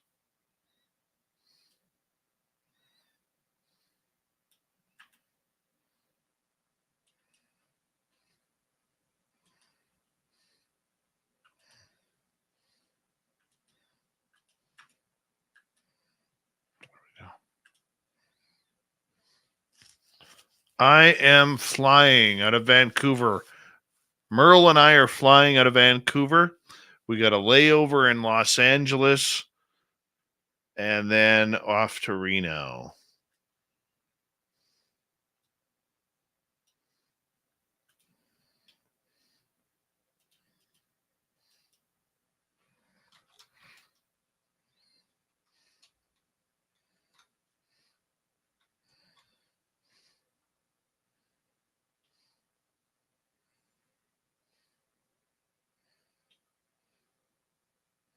Opening. It's spiritual there and understand. Sure. They can do that, but a man that I wanted to bring. He was a storyteller. A folder full of videos, and you can click the video from like a year ago, but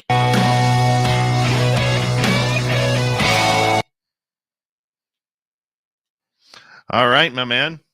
That was nice.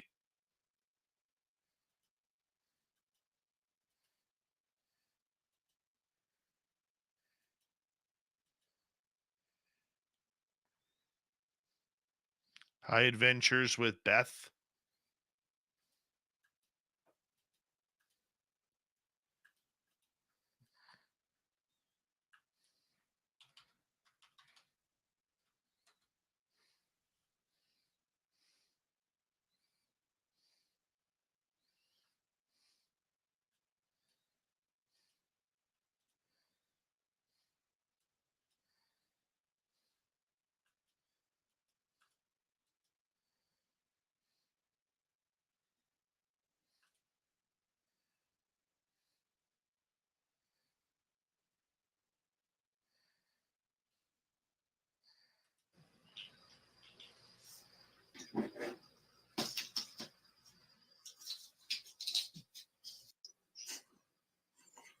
yeah, the reason a lot of that is like I said, over time, I find it rare that roaming around.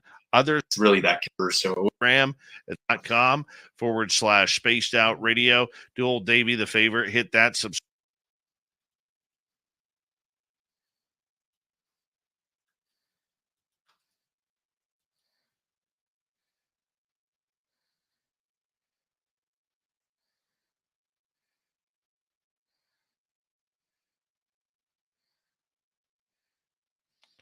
There we go.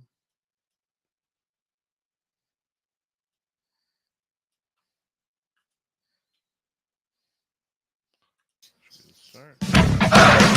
Sounds like the start.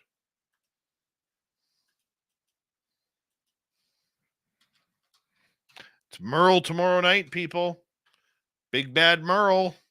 Are you guys ready to Merle it up tomorrow? Show me. Show me how you like to Merle.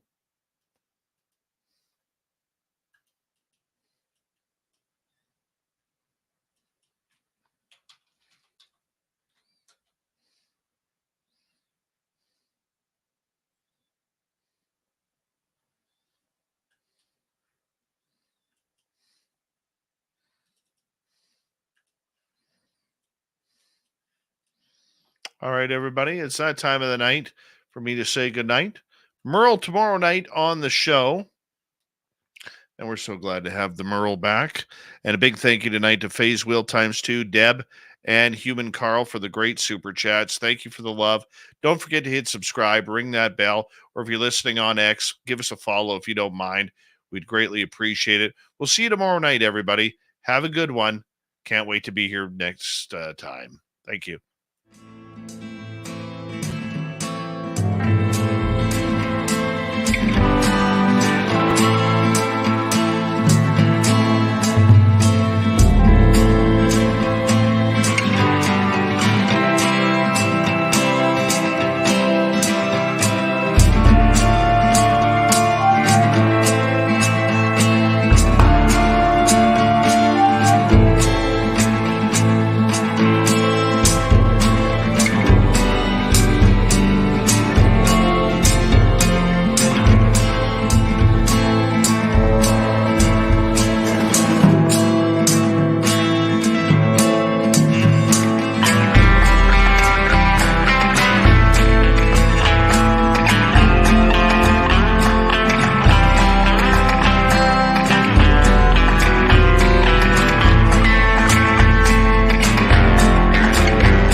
healthy, my friend. You too. If you need bail money, give me a call. Always, Dad. Take care. You too.